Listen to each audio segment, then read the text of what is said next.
Okay, we are live, Brian. Okay. Hi, What? everyone. Was that a surprise? Hmm. You didn't catch the part where I said, I'm going to press the button to go live now? I totally caught it. The only thing that I forgot to catch was that I was eating celery. Oh, I see. Well, I think you did a good job in the end. Thanks. It's great to be here and talk with you and talk to everyone.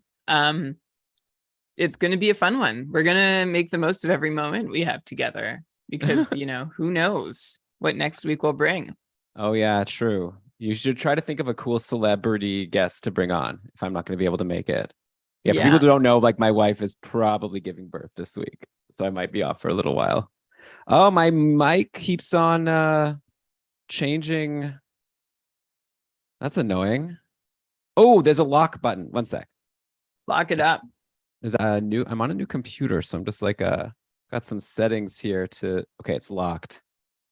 Let's see if it stays locked now. So I'm just going to throw out the show topic to the chat today, which is that we're going to go through one interesting thing, like one preseason one takeaway from every it's going to be like classic keeping Carlson one, which is actually we name all the ones possible and then maybe focus on the top three that we find interesting. So if you I haven't watched every preseason game. Okay, all right, so sue me. I haven't done it. But if someone has seen something or caught an article or caught some interesting news about a player on a team that's caught your eye, feel free to drop it in the chat and we will consider it. We have a list, but I'd be interested to know the gen pops. All right, sounds good. I'll be surprised if they throw something out there that I don't already have written, but we'll see. I'm being cocky now. Okay.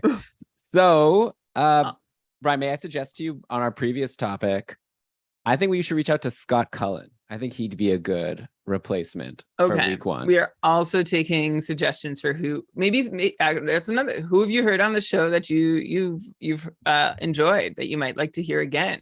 But don't say Dom because he won't do it. It has to be someone that will do it. It has to be someone that will do it. I mean, like we've never asked Dom aside from the once a year, hey, but Dom, I don't think you got 2 hours on a Sunday night. That's true. On a football day. Yeah. I mean, that is our ask for the year. All right, so Brian, let's just start the show because we got a lot to get to. Hi to everyone in the chat. Do you know I saw Kevin IRL today? I know you.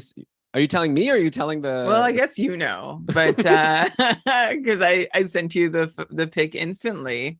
It's great. What a nice guy. He met my whole family.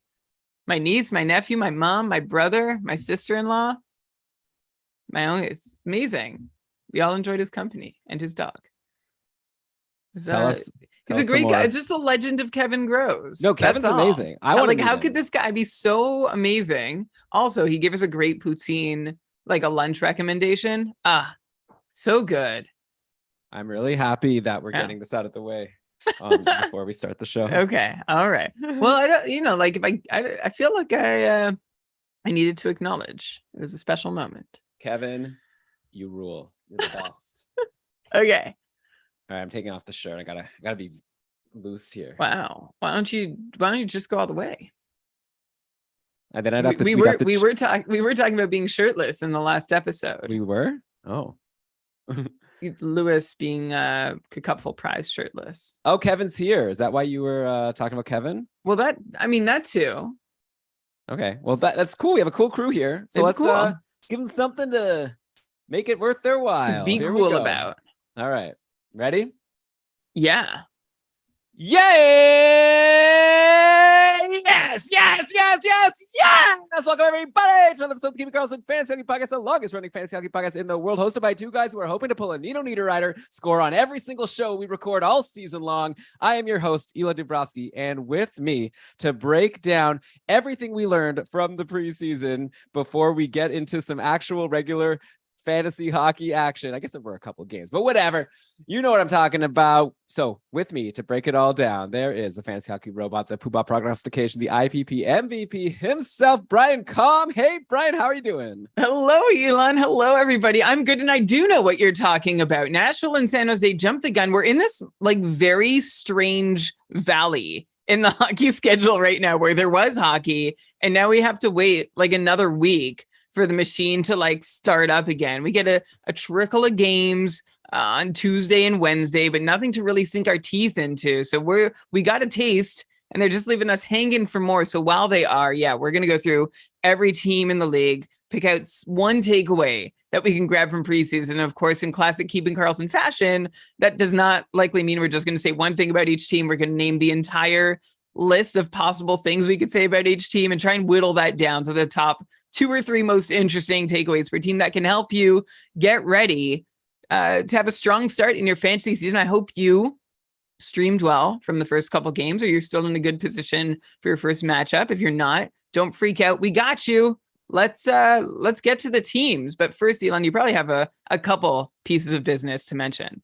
Well, typical intro. You spoke about streaming. How did everyone like that first episode of the year of the Stream Scheme by Dave Bedden? That was so fun. We dropped that on our feed yesterday. A new addition to the Keeping Karlsson lineup. Check it every single week. You're going to be getting a mega show, a 2-part mega show from us every Monday morning. That's going to be there. Then you're going to have a short shifts on Wednesday, a short shifts on Friday, and a Stream Scheme on Sundays. If you're subscribed to Keeping Karlsson, we're going to have you covered all season long to keep you ready with the most up-to-date knowledge and facts to win your leagues. Yeah, Stream Scheme is great. If you decided not to check it out, I definitely would go back and do it, because Dave breaks down the schedule. If you're in a head-to-head league, you need to be taking advantage of the schedule and going after those players who play a lot or play on off days. Dave explains it all. He had a really good intro.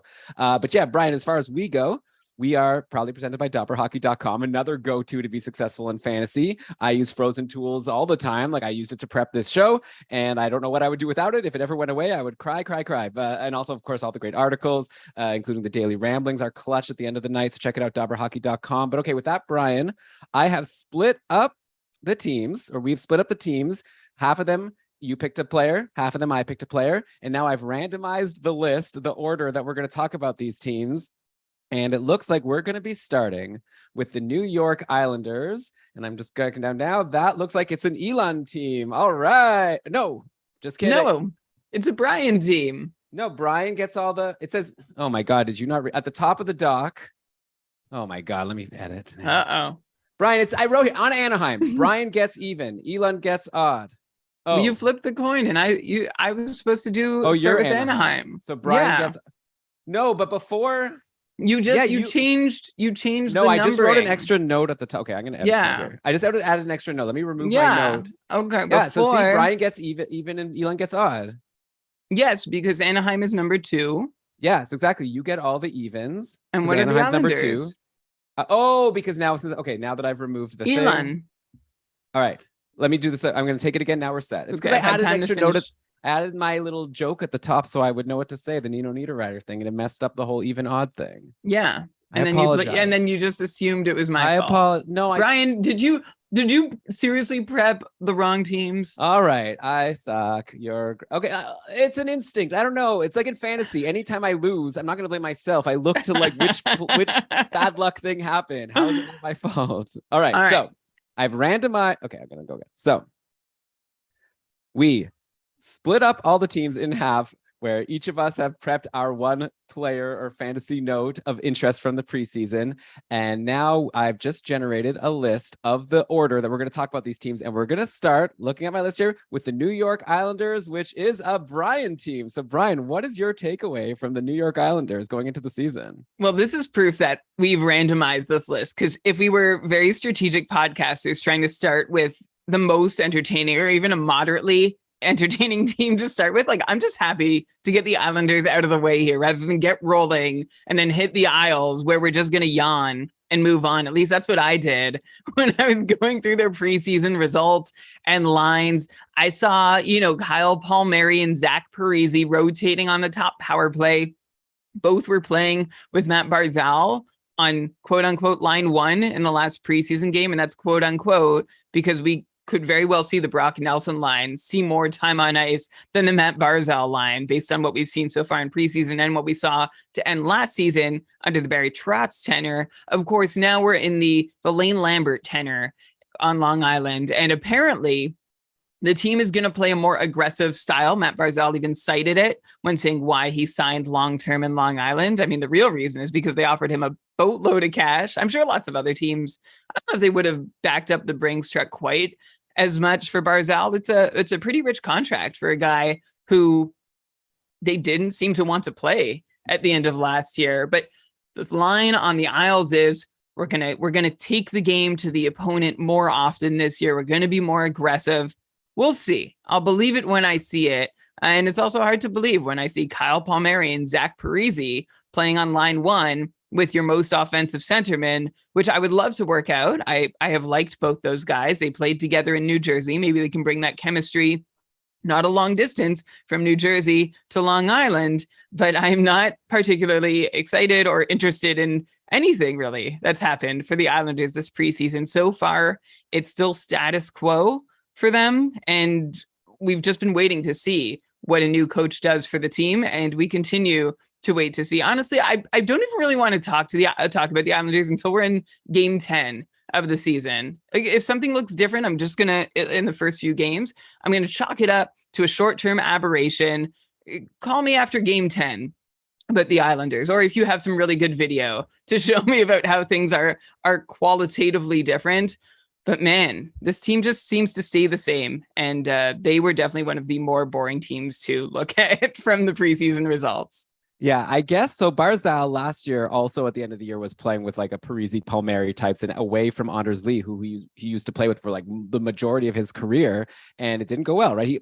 I mean, depends how you look at it, but in terms of fantasy, like last year he ended with a 66-point pace, only 2.2 shots per game. You called him like their best offensive weapon. Like, I don't know, in fantasy at least, at this point, maybe give me Brock Nelson. You know, he's the one who takes more shots and is playing with Anders Lee, who I think is their best winger at the moment. So I don't know. Is that a hot take to say, like, if right now you were asking me who I want on my cupful team between Nelson and Barzal, I might lean Nelson. It would at least be very close for me, which is obviously not great news for people who drafted Barzal. But who knows? Maybe he'll take more shots or things are different. But yeah, playing with Parise and Palmieri definitely does not interest me. So we'll see if that lasts or if they shake things up after a slow start.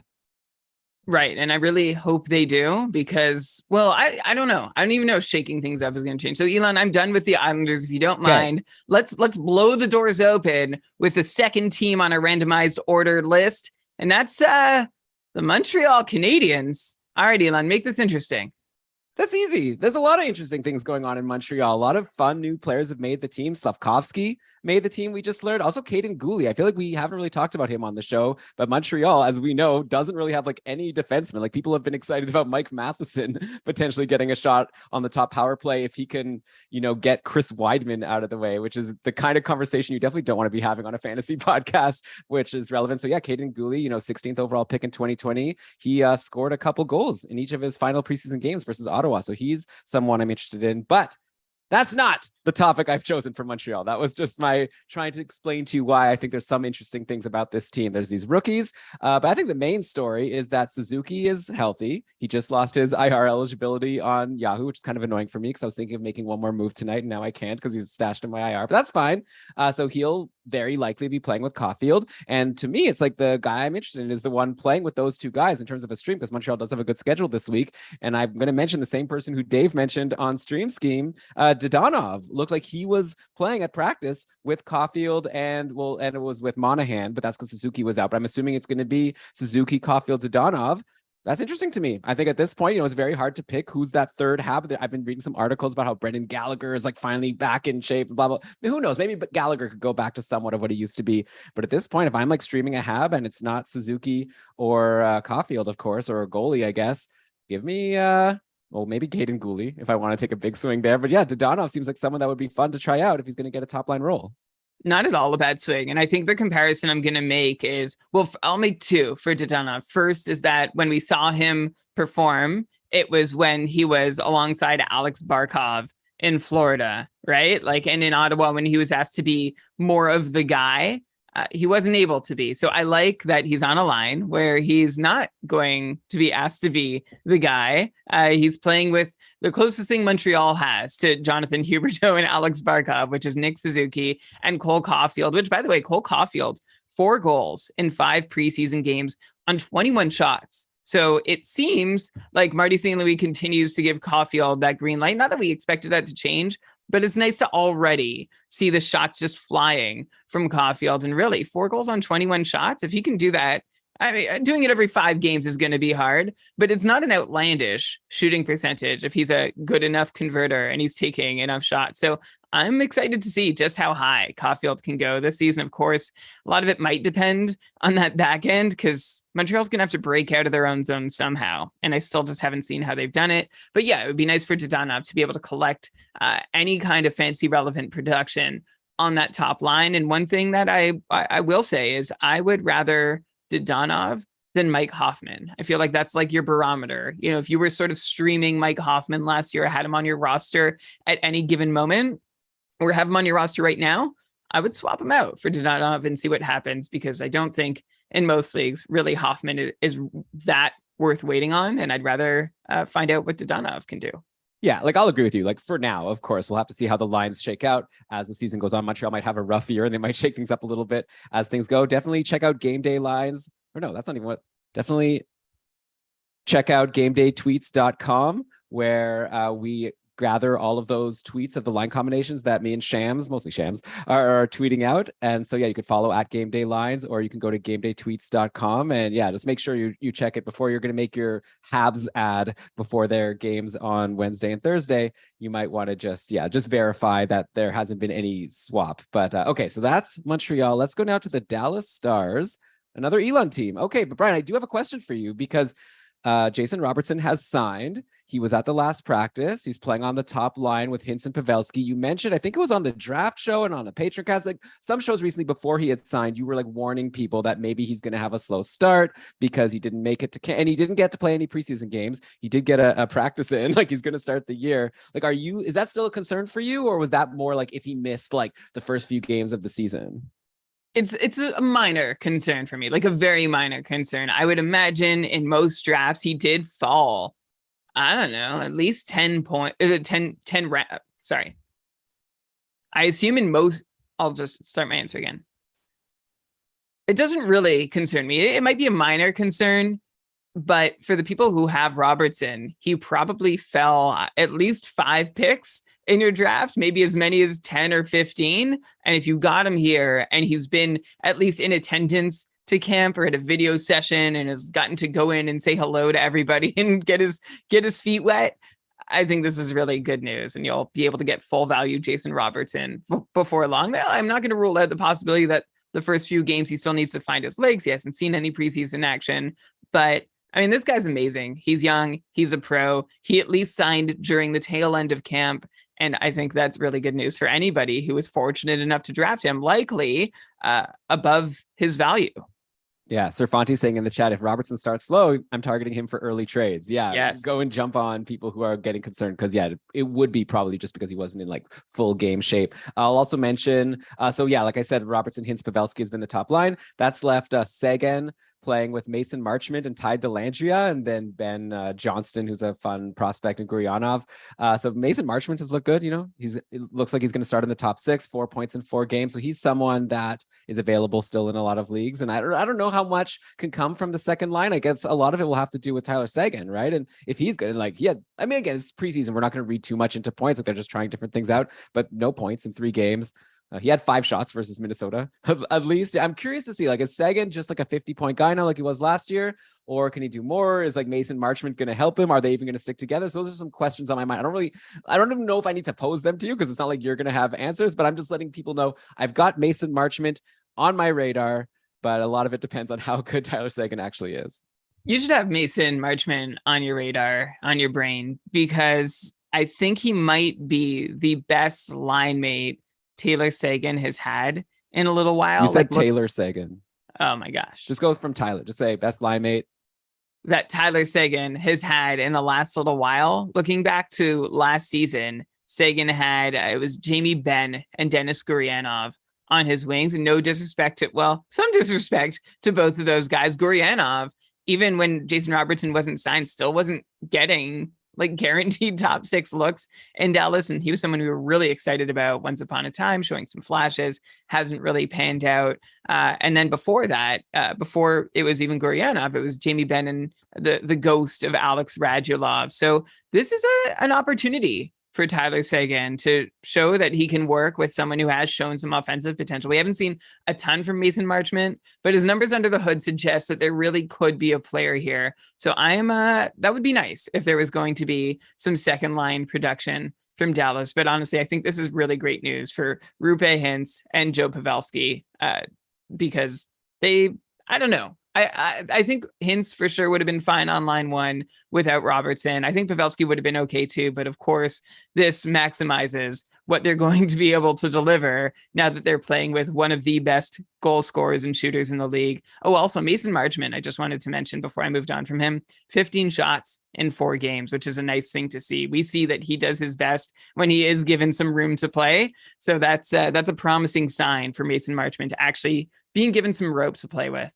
Yeah, some rope, like Rope Hintz. Okay, so Brian, next up, let's go to Anaheim, which is a Brian team. So Brian, what do you got from the Ducks for us? All right, well, how about Pavel Regenda coming out of Slovakia, who is showing up with 7 points in 6 games to start preseason. He's the Ducks' leading scorer. Good for him. Did he make the team? Yeah, all indications are, as of time of publication, that he is going to make the opening night roster. I don't think it's been 100% confirmed, but he's in the mix. It looks like it's happening.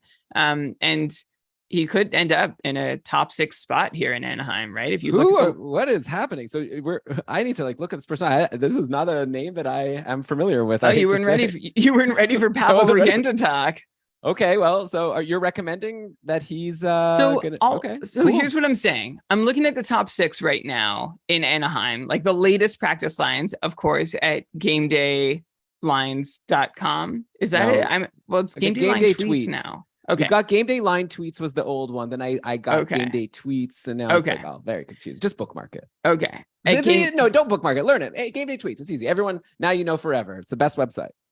Okay. I don't even make any money off it. Also, why do I keep promoting it? I should put an ad on there one day. Yeah, I've told you this before. Just some unobtrusive Google ads, or at least some more links to the podcast. Anyway, Pavel Regenda looks like he could make the team with this great preseason performance, which doesn't mean anything, right? Like it doesn't mean he's guaranteed to produce. It doesn't even mean he's guaranteed to be in the top 6, because he's been playing in the bottom 6 for a lot of this time. But the reason I say that I have some interest in him is that he's, for anyone who doesn't know, by the way, 22 years old, undrafted. He'll turn 23 in December. He played very well for his hometown Michalovce Dukla HC in the Slovakian Extra League the last couple seasons. The Ducks brought him over. Let's see what he's got.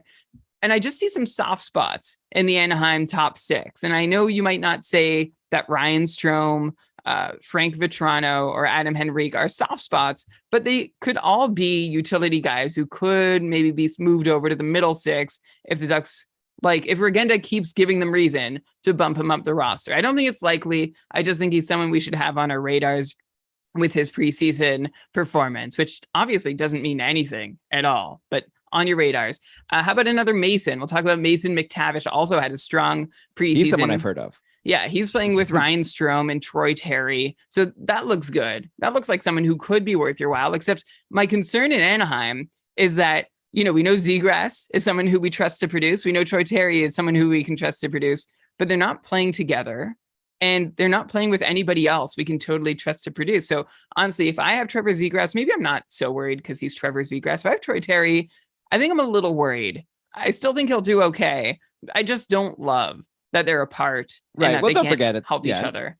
Yeah, and of course it's like they could change the lines. Like, right. But this wouldn't be new. To be the latest practice line, because Trevor Zegras was injured for a lot of the preseason, so this is like just something new now. There were also stretches last season where they weren't playing together as well. And then one other preseason takeaway from the Ducks, I'm really feeling John Klingberg this season, Elon. As you know, I drafted him ahead of Erik Karlsson in a draft we were both in. You took Carlson with the pick two picks later. I think this could be a big year for him. I was reading an article sort of like pumping him up and saying when Ken Hitchcock came to Dallas, he didn't try to change Klingberg. he let Klingberg continue to be Klingberg, but tightened up some weaker aspects of his game. And then Rick Bowness came to Dallas and tried to change John Klingberg, tried to fit like Klingberg as a round hole into the square peg that was the Dallas system, and it just wasn't working. And this is another reason to like Heiskanen too. I'm not saying this is only about Klingberg, but Klingberg has a lot to play for. Just had a kid on a 1-year contract, betting on himself. The team would love to give him a lot of play because he's either a great future piece for the team or a great asset. I have big feelings, big vibes about John Klingberg having a great season. There's nothing specifically for me to take away from his play in the preseason to suggest. I mean, 3 assists in 3 games isn't too shabby. 5 shots is nice, about what we want to see. And I just want to see the Klingberg train keep chugging along early this year. Okay, yeah, I'm with you. After seeing Erik Karlsson put up a couple goose eggs to start the year in those games versus Nashville, maybe now it's looking like you did make the right choice. But obviously, too soon to tell. But yeah, Klingberg looking good, and he's going to have that spot. The fun thing is he's almost for sure going to get traded at the deadline, I'd imagine. So then we'll get, for your fantasy playoffs, it's a bit of a game of roulette here of where he's going to end up. Brian, I guess we also have to on Anaheim mention that John Gibson is injured. We don't know yet for how long. Apparently, it's like not a head injury. So now I guess Anthony Stolarz is the starter, though they do have now Lucas Dostal, who's going to make the team. I'm kind of thinking like I had the option. I still do have the option actually in a bunch of my leagues to go grab Stolarz, but I kind of feel like it would be like kind of a 50-50 with Gibson out. I don't know. Are we recommending that people should just go grab Stolarz because he's the, starter on the Ducks, or do we expect that they're not going to play Anthony Stolarz like 10 games out of 11 or something? Maybe, or maybe they will. I really don't know. I don't know how to read this. And we know for years we've had very little insight on how Anaheim makes decisions. Their beats haven't really given us the fantasy info that we've been looking for. Now Lisa Dillman, our pal, is over there. So hopefully we'll get some good stuff from her through the year. Elon, I think Anthony Stolarz might have something to him as a timeshare NHL goalie. And I don't see it impossible that he gets off to a good start and is able to hold the net for a little while Dostal watches, because Dostal eventually is going to head back down, is my assumption, to play more games. Be nice for him to play a few while he's up. Of course, we still have to see just how bad the injury to Gibson is, but the Gibson injury is a reminder to me, 1, that he gets injured, and 2, that Stolarz is there and hasn't had a full chance to really show what he can do. And in limited time in the NHL, he's looked at least like an average NHL goalie. So I'd love to see him get some games in and at least answer that question, which might be no, he can't do it. But I at least want that question answered. Hope that question is answered early in the season. Okay, yeah, so this will be a fun thing to track. I guess at the end of the day, it's Anaheim, and even though they have John Klingberg, who you love, I don't know if that's going to be enough to keep them from, being a scary place to start a goalie this year. But we'll see. And also, Gibson might be fine, right? I'm just throwing it out there. Like, if it turns out Gibson's injured, we need to let people know. And it sounds like we're saying, yeah, maybe go for Stolarz. There might be something there. Obviously, no guarantees. So, however that helps. So next up, let's go to the Vancouver Canucks. Oh, we were at A. Now I have to scroll all the way down to V. And I believe me. It's a Brian. Oh, too bad. I had so much I wanted to say, but I'm sure you'll crush it. Oh, well, actually, I'm interested in what you have to say because I didn't find a ton. I mean, I saw Andrei Kuzmenko, of course, doing his thing. He was my total blind spot this year in drafts. Like, he was picked in draft. I'm like, oh, Andrei Kuzmenko. I forgot to, this would have been the right time to have him in my queue. I go into my next draft. He goes again, right? And I'd forgotten. And it happened actually in a third draft. I'm embarrassed to admit. I just couldn't, when I'm compiling my queues, I just kept forgetting to add him in there with the group of players that he belonged with. And I wish I had a stake of Andrei Kuzmenko this year because it looks pretty nice. Early this preseason, he's got 6 points, 3 goals, 3 assists in 4 games, 10 shots. That's also pretty nice. Also playing on the top power play. Of course, Brock Besser hasn't been in that equation yet. And even when he is, he might not be on the top unit, but it is something to just keep in mind before you get too carried away with top power play. Kuzmenko being someone who's locked in. If you haven't heard of him, I assume you have, but just in case, undrafted, 26 years old, undersized, has played his last 4 seasons with St. Petersburg SKA of the KHL. His last season was especially good. And we're excited to see what he can do in Vancouver, which is rolling 3 lines that look pretty balanced. And my takeaway, you have Miller on one, Horvat and maybe Besser on the other, and then Pettersson and Kuzmenko on the other. I know I didn't name the full top 9, but I named the highlights. And I just wonder if you've got three mostly balanced lines and they are rolled in a kind of balanced way, does that impact the ceiling that you can expect from? And JT Miller kind of answered that question last year by putting up 100 points while not totally being the go-to guy, but being the only one that the Canucks could go to when they needed to. It's just a thought in the back of my head if I have some Canucks that I might want to be careful about how much play any of them gets. It could be like a Carolina or a St. Louis situation. That's what I'm going to be watching for in the early days. Yeah, so we'll have to see in terms of like, yeah, if you're going to be losing a little bit from your JT Millers. Like I would have maybe not drafted him as high as his ADP was, just out of a little bit of a concern like that. But yeah, no, Brian, I want to talk to Kuzmenko, of course, only 12% rostered on Yahoo. If anyone's listening and he's available in your league, go get him. Tweet at us at Keeping Carlson. Like, no, not a sure thing, of course, but everything I've been hearing is that he and Pettersson look amazing together. They're going to be playing on the same line. They both had 6 points in 4 games. Apparently, Pettersson is like looking great. You know, those last couple of years he started slow. Word is Pettersson's looking awesome. Kuzmenko's looking great with him. And yeah, 12% rostered. I feel like there's a good chunk of people listening right now that, you know, have him available. And I would just urge them to go get him. And by the way, if you have a lot of IR spots available, maybe once you come up with who you're going to drop for Kuzmenko, maybe grab Mikheyev or because he's probably in free agency, stash him in IR and then bring him back. Because I believe before the Mikheyev injury, it was the three of them. It was Pettersson, Kuzmenko, and Mikheyev playing on a line together. And I'm very excited to see how that right now it's a Carlson namesake. Linus Carlson has been playing on the line with Kuzmenko and Besser. And I can't imagine that's going to last. It's just going to be a matter of when Besser and or Mikheyev come back, that's going to get shaken up. And so, yeah, I just want to urge the listeners, this might be your last chance. And again, it's not a guarantee, but if he's available in free agency, like definitely go out and get Kuzmenko just to take that shot. Okay, so Brian, next up, let's go to the Nashville Predators, who actually we don't only have to talk about preseason stuff. We could actually talk about their first 2 games. What do you got for us?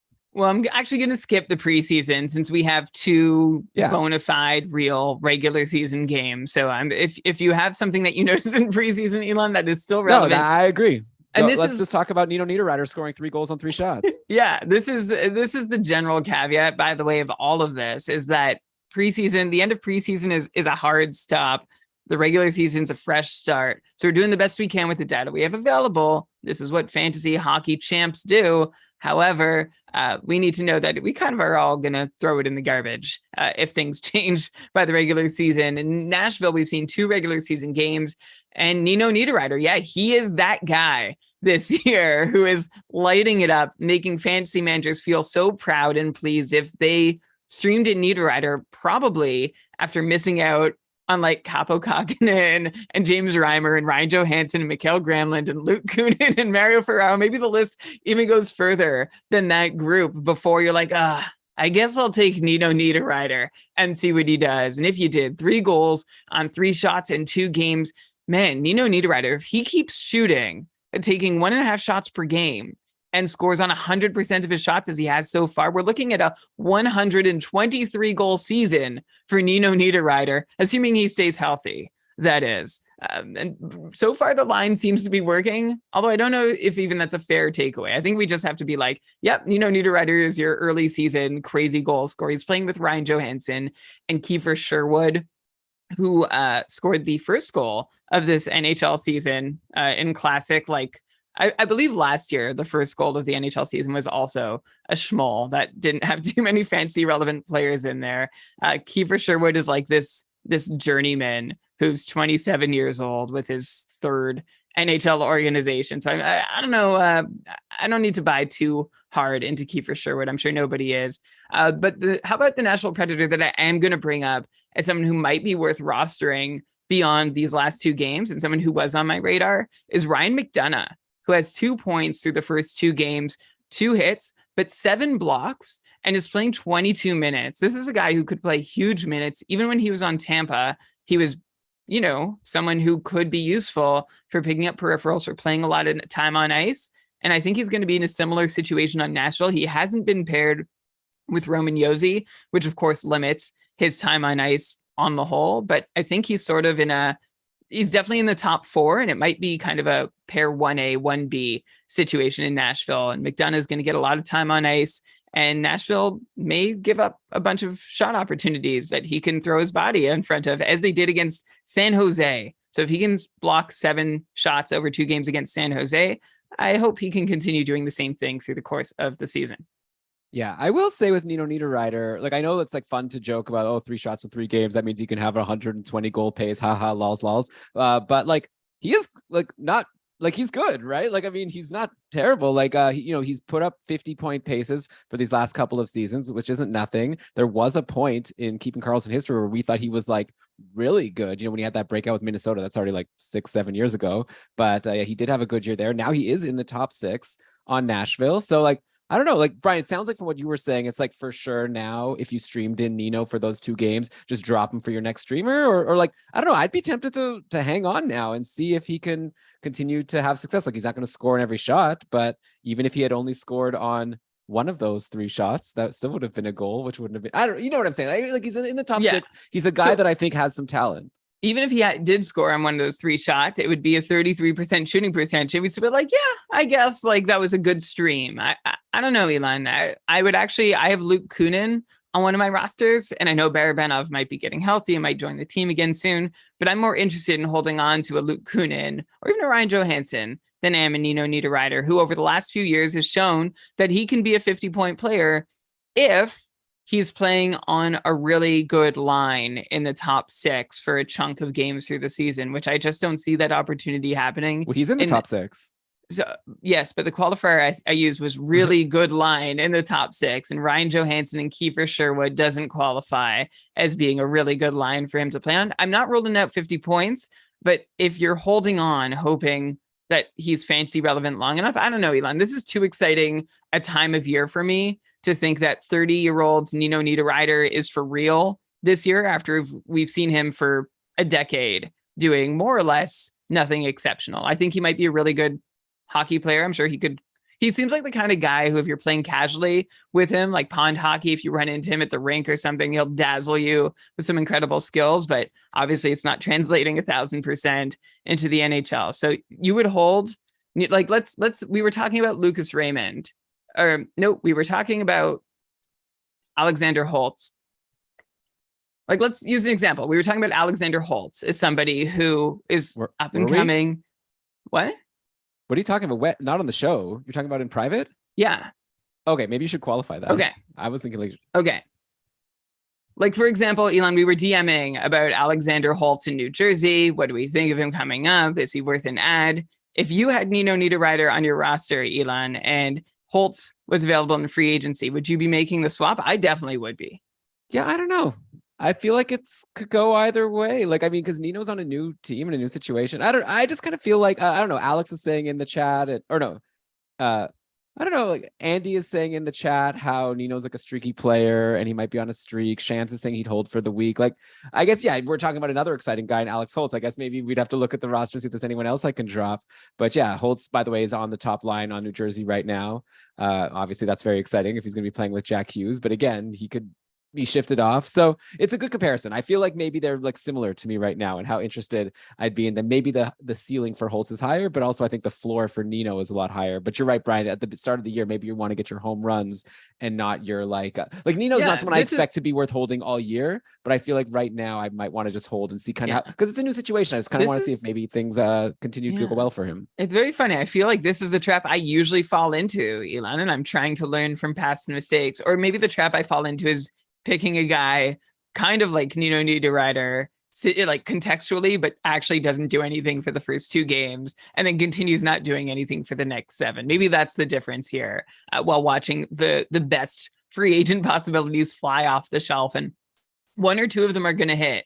I don't know. I'd go for the upside here. I think there's going to be a lot of Nino Niederreiters available on the wire through the year.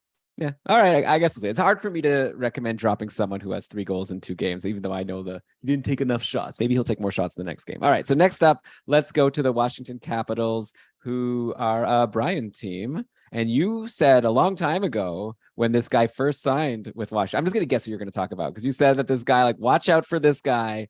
He's going to be something. I have a hunch. And I was like, come on. And now I guess you get to brag a little bit because there's a fun name in the top line there. It's Connor Brown. right? Yeah, that's who we're talking about. Who else is there to talk about? Everything else has been pretty standard in Washington. I guess Oshie got injured. Dylan Strome has done some stuff with 3 goals on 6 shots and getting power play 1 deployment. But yeah, you bet I'm excited to see Connor Brown thrive on the top line with Alex Ovechkin and Evgeny Kuznetsov, a goal, 2 assists for 3 points in 3 games and 9 shots too. Like, this is not a pure passenger here. It's lovely that he's getting 3 shots a night. He has seen an above 50% share of Washington's power play time also, which is not something I expect to continue into the regular season, but I think it's possible. I think he's at least getting looks on their preseason PP1 units.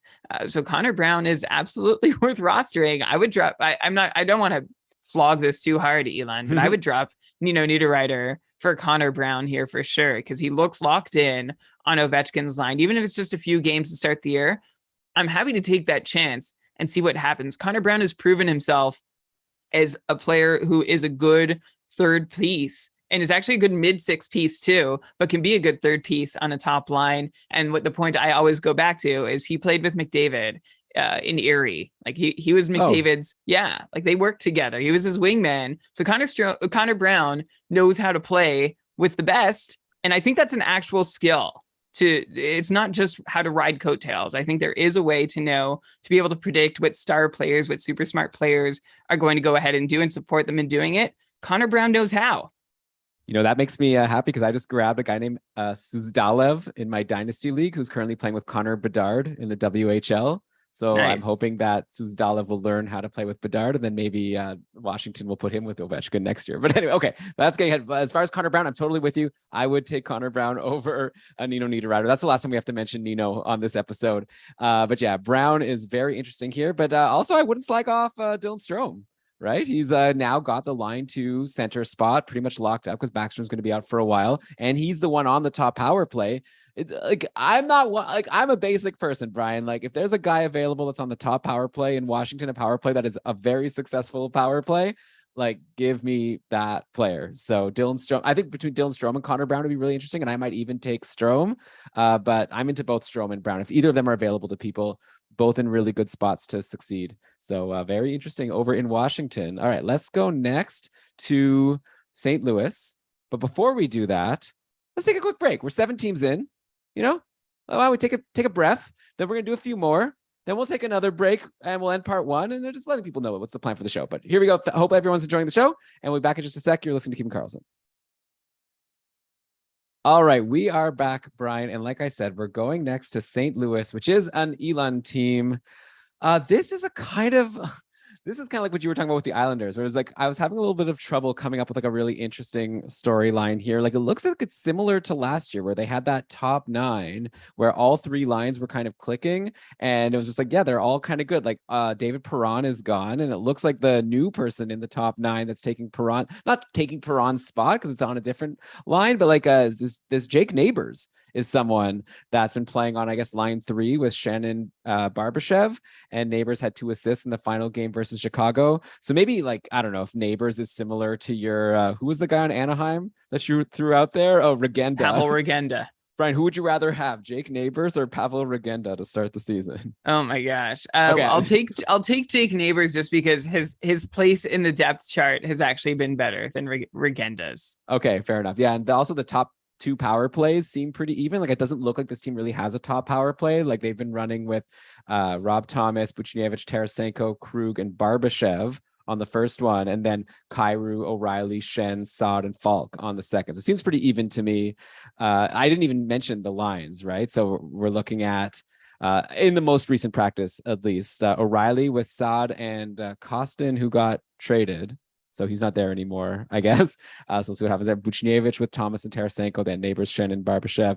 It was there was a correction to the tweet that it was Kyrou on the top line. Oh, okay, that makes a lot more sense. Yeah, Saad, O'Reilly, and Kyrou. Yeah, so it's like, I don't know, Brian. I guess that's kind of, I've given just a breakdown of what's going on there. I think that probably I feel very similarly about all of these players as I did going into training camp. Right? Like, nothing changed for me. I think Ryan O'Reilly's the same. I think Tarasenko's the same. I think Buchnevich and Kyrou and Rob Thomas. I feel equally as confident in all of them as I did before. So is that a cop out? No, I don't think so. I think you already nailed the big story in St. Louis, which is the hype around Jake Neighbours really looking like a player through preseason. 26th overall draft pick back in 2020 by the Blues. Of course, they're invested as a former first rounder, a recent first rounder. It'd be great. A late first rounder succeeding this early doesn't always happen. So I'm sure the Blues would be happy to see that take place on their roster. He's turned, he's 20 and a half to start the year. So there's a chance that we might see him make some noise, especially because the Blues last year played 3 lines pretty evenly, right? So my question is, are they going to continue doing that now that David Perron's not in the picture? Like, can they afford to do that the same way? Because if you look at the depth chart now, it seems like there's a pretty clear top 6, and then there's a drop off to the third line that has Neighbours and Shen on it. I guess maybe, Elon, I'll just bring up one negative observation from the Blues camp, which is that, unfortunately, gotta be negative sometimes. Oh, okay, all right. I thought you were also thinking what I was thinking. But this I am. is Torrey Krug, just 1 point in 4 games, averaging fewer than 2 shots per game in preseason. I don't know. It seems like a moment where Torrey Krug could actually like go off and try new things and be exciting. And he continues to not be. He's someone that I really want to succeed in St. Louis, but I don't have the Klingberg vibes about him. I think he still is their best bet to be a legit offensive defenseman, but this hasn't seemed like a good fit from day one. And I'm not going to get too down about it right off the top, but I would have liked some reassurance or some sunshine there in Torrey Krug's preseason numbers. Yeah, I mean, you don't want to read too much into it, but the fact that also that there's 2 even looking power plays, you can't really even call Torrey Krug like a top power play defenseman is another knock against him and being too excited about him for this year. So I agree with you there. Okay, next up is people in the chat are making fun and saying we're like digging too deep into the hat. I guess talking about the Jake Neighbours, and then someone said that maybe we got EP rings. Andy S, like seriously, is Brian's EP ringside secret scout or something? But anyway. You're then not going to like where we're going next, is we're going to Arizona, where every player is a deep player, because I'll bet you we can't find someone who could name more than like 5 players on this team unless they're, very deep into the prospects and unknown players, especially with Keller and Schmaltz, who have been injured for most of camp. Chychrun's also been injured. By the way, Keller and Schmaltz are both expected to be back for the first game, so that'll be good. And then it makes it kind of hard to read into what happened during training camp, because like this Arizona team was terrible. Like they were 0-6-1 in the preseason. I think this is the kind of team that really needs all of their top players available in order to have any chance of competing in any of these games. That game against Vancouver, where they only took 7 shots all game, I didn't watch it. I can't imagine what it would have been like to watch a game like that. But if we do need to find a bright spot, I mean, Barrett Hayden led the team in points in the preseason, 6 points in 5 games. So who knows? He was playing on a line in the finale versus Vegas with Nick Ritchie and Lawson Krause, which I'll be like, I mean, if Keller and Schmaltz aren't there, if Keller, Schmaltz, and like whatever Boyd are one line, then probably Hayton, Ritchie, and Krause is the second line. So I don't know if like that's I don't know, whatever. I'm not actually saying I'm interested in Barrett Hayden, but he's someone that I'm glad to see he's doing something, because, he's someone who had a big pedigree. And speaking of people with big pedigrees, I saw that Dylan Guenther, only 19 years old, and he made the team. And he's someone who a lot of people are really excited about. And he, he had 3 points in 6 games, but he was drafted super high. I think they got him as part of that whole deal with Garland and OEL. Like Arizona really did well in that trade with Vancouver, by the way, I'll just say. And we're going to see what Dylan Guenther can do for us this year. I'm not going to expect too much, but it'll be really fun to see. Maybe it'll only be 9 games also. But so it'll be fun to see what the lines are once Keller and Schmaltz are back. So definitely keep your eye on GameDayTweets.com as we retweet the full Arizona line combos.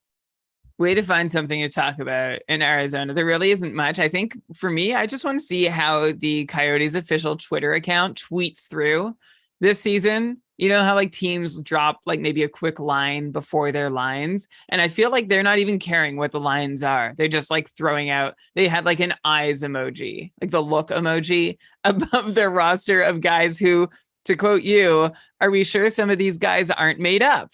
And then the next time was the lines are in, which they've used that line before introducing their lines on their Twitter account. So that's what I'm going to be watching from Arizona early this season. I would also love to see some success from Schmaltz and Keller, but it's been kind of a messy preseason, which could be a prelude to a messy season.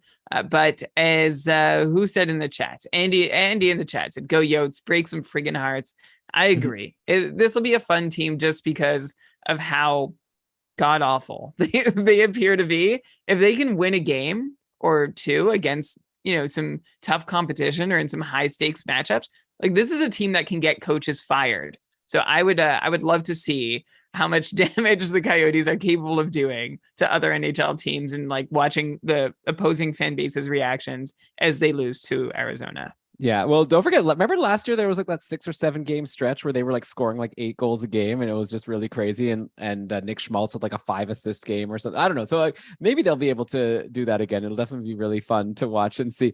What was longer, the Coyotes stretch where they were scoring 1 million goals every game and you were afraid to start goalies against them, or that stretch where Matt Murray was good last year? I don't remember which one lasted for more games. I think the Coyotes stretch might have lasted for more games. Okay. But I'm not sure. Don't quote me on that. Someone can do the research and let us know. Yeah, I think Murray's would have gone longer, but he got injured, of course.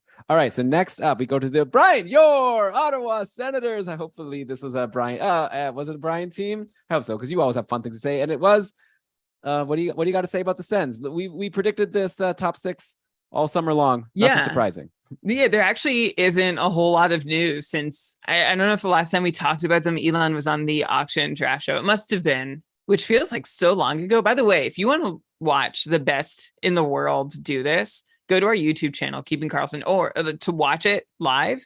You can see the screen and everything, or just listen and get the insight. At Slim Cliffy, aka Michael Clifford, was on the show co-hosting with me, and we interviewed tier 1 managers in the Cupful. That's the Keeping Carlson Ultimate Patron Fantasy League, kkupfl.com, the best league in the world.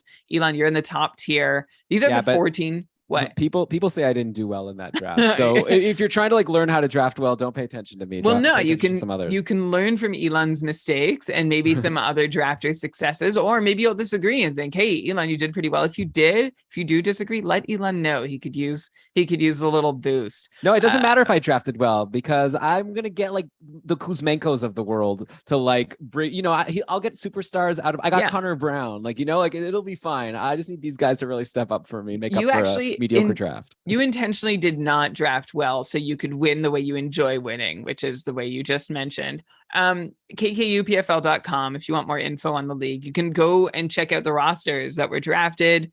It's great. And also our Discord community. You can get on the wait list for the couple, join our Discord community. It's a beautiful place. Were we talking about the Sens? What was it? How did the sentence start? I don't know. The last time we talked about the Sens was in the auction draft, and then 5 minutes later. So about the Sens. Well, okay, but here's the thing about the Sens. We knew this. We've known this for like 2 weeks. They did not hide their hand at all. We know the top line is Tkachuk, Norris, Batherson. The second line is Giroux, DeBrincat, Stützle. We'll let a couple guys fight for bottom 6 roster spots where they, could make a little noise here and there. We'll watch our defense struggle. We'll see Cam Talbot get injured, but nothing really has changed over the course of camp. We have the same expectations. The one takeaway I have from those line combos that we saw is actually on the power play, which is that DeBrincat and Giroux aren't on the top power play, which means they're going to be on the second power play, which is pretty wild. But the Ottawa Senators have Giroux and DeBrincat for starters, and that they don't have room for them on their top unit, which makes sense, to be honest, because that Tkachuk, Norris, Batherson, Stützle top unit was so good, was so dangerous, and they've still been dangerous in preseason. So DeBrincat and Giroux not on the top power play, but maybe the fact that they're on the second unit means that second unit is going to get maybe a 45% share of the team's power play time, which will take away some of the power that Tkachuk, Norris, and Batherson and Stützle all have on the power play, as well as at even strength, because Ottawa can actually mix 2 lines in there now. Another takeaway from preseason in Ottawa is that Jake Sanderson hit a quiet camp on the score sheet, but he was doing all the right things, saying all the right things, and got a really, really positive reaction from Sens media and Sens fans and from Sens management. I think he's really impressed all the people he needed to. And Jake Sanderson is looking to begin the season in a top 4 role and could get some time on that pretty decent looking second power play unit. So I'd be watching to see who's playing on that second unit with DeBrincat and Giroux, whether it's Jake Sanderson or Eric Brandstrom or potentially both. That's my other big takeaway. And of course, we know Talbot's injured. This gives Forsberg some opportunity, Anton Forsberg, to take the crease, show what he can do from the start. We figured he was going to get the opening night start. Now he's going to get a bunch in a row. And I'm actually happy about that D-line because I was worried that we really wouldn't get to see which guy could actually run with the ball here. But now Forsberg's going to get a chance right out of the gates. And I'd love to see what kind of workload this guy's going to be able to handle in Ottawa, but behind a somewhat suspect defensive group. So it won't all be on him, but he's someone that if you ended a draft goalie poor, he's probably gone by now. I'm sorry to break it to you, but if he's somehow still available in your league and you're looking for goalies and saves and starts, Anton Forsberg is a good early season guy. Yeah, especially because he kind of proved last year that he could handle a busy workload. So we'll see if they'll, he'll have to play well. Yeah, only 67% roster, so you might still be able to get him in some leagues. They've got Magnus Hellberg, who they claimed off of waivers from Seattle. So I guess it's kind of too bad in hindsight that they claimed him, because then Seattle ended up waiving Joey Decord, who a lot of Sens fans, including my wife's father, was like really sad that they lost him in the in the expansion draft. Hashtag bring back Joey. So, but I guess they already signed Hellberg. I guess they didn't want to have to go through the whole process again. But I wonder if Decord would have been dropped first, if he would have been the one that the Sens would have claimed. But yeah, so we'll have to see. In the meantime, yeah, I would be surprised to see Forsberg play a lot, assuming he starts the season strong. Okay, next up, let's go to, edit point, because I didn't have it open here.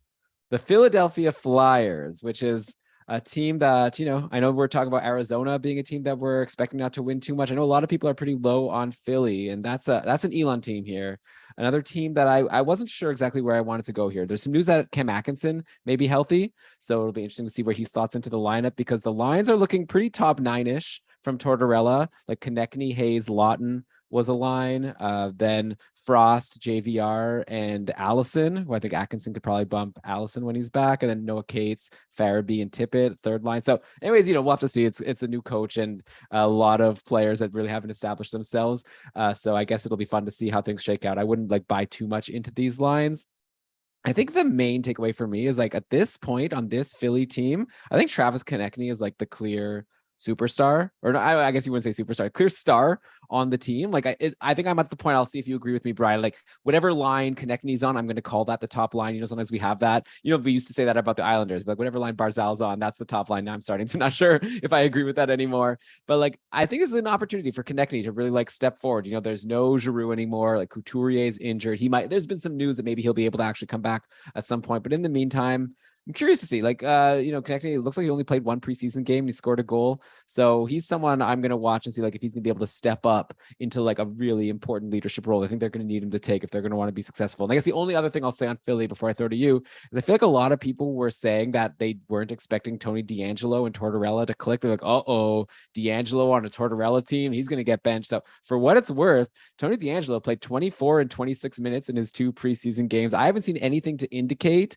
that Tortorella doesn't like him. He was playing him a lot. He was on the top power play. So I don't know. Obviously, we'll have to see what happens in the actual season, but I feel maybe it's a little overblown how much that they're going to be oil and water and not click. I think that the TDA is their top, pairing and top power play defenseman.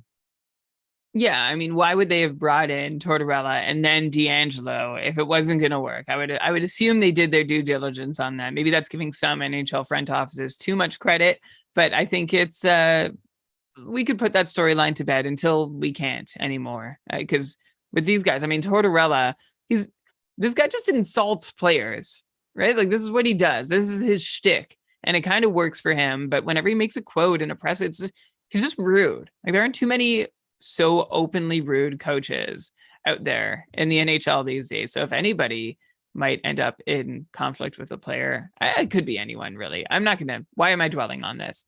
You mentioned Travis Konechny.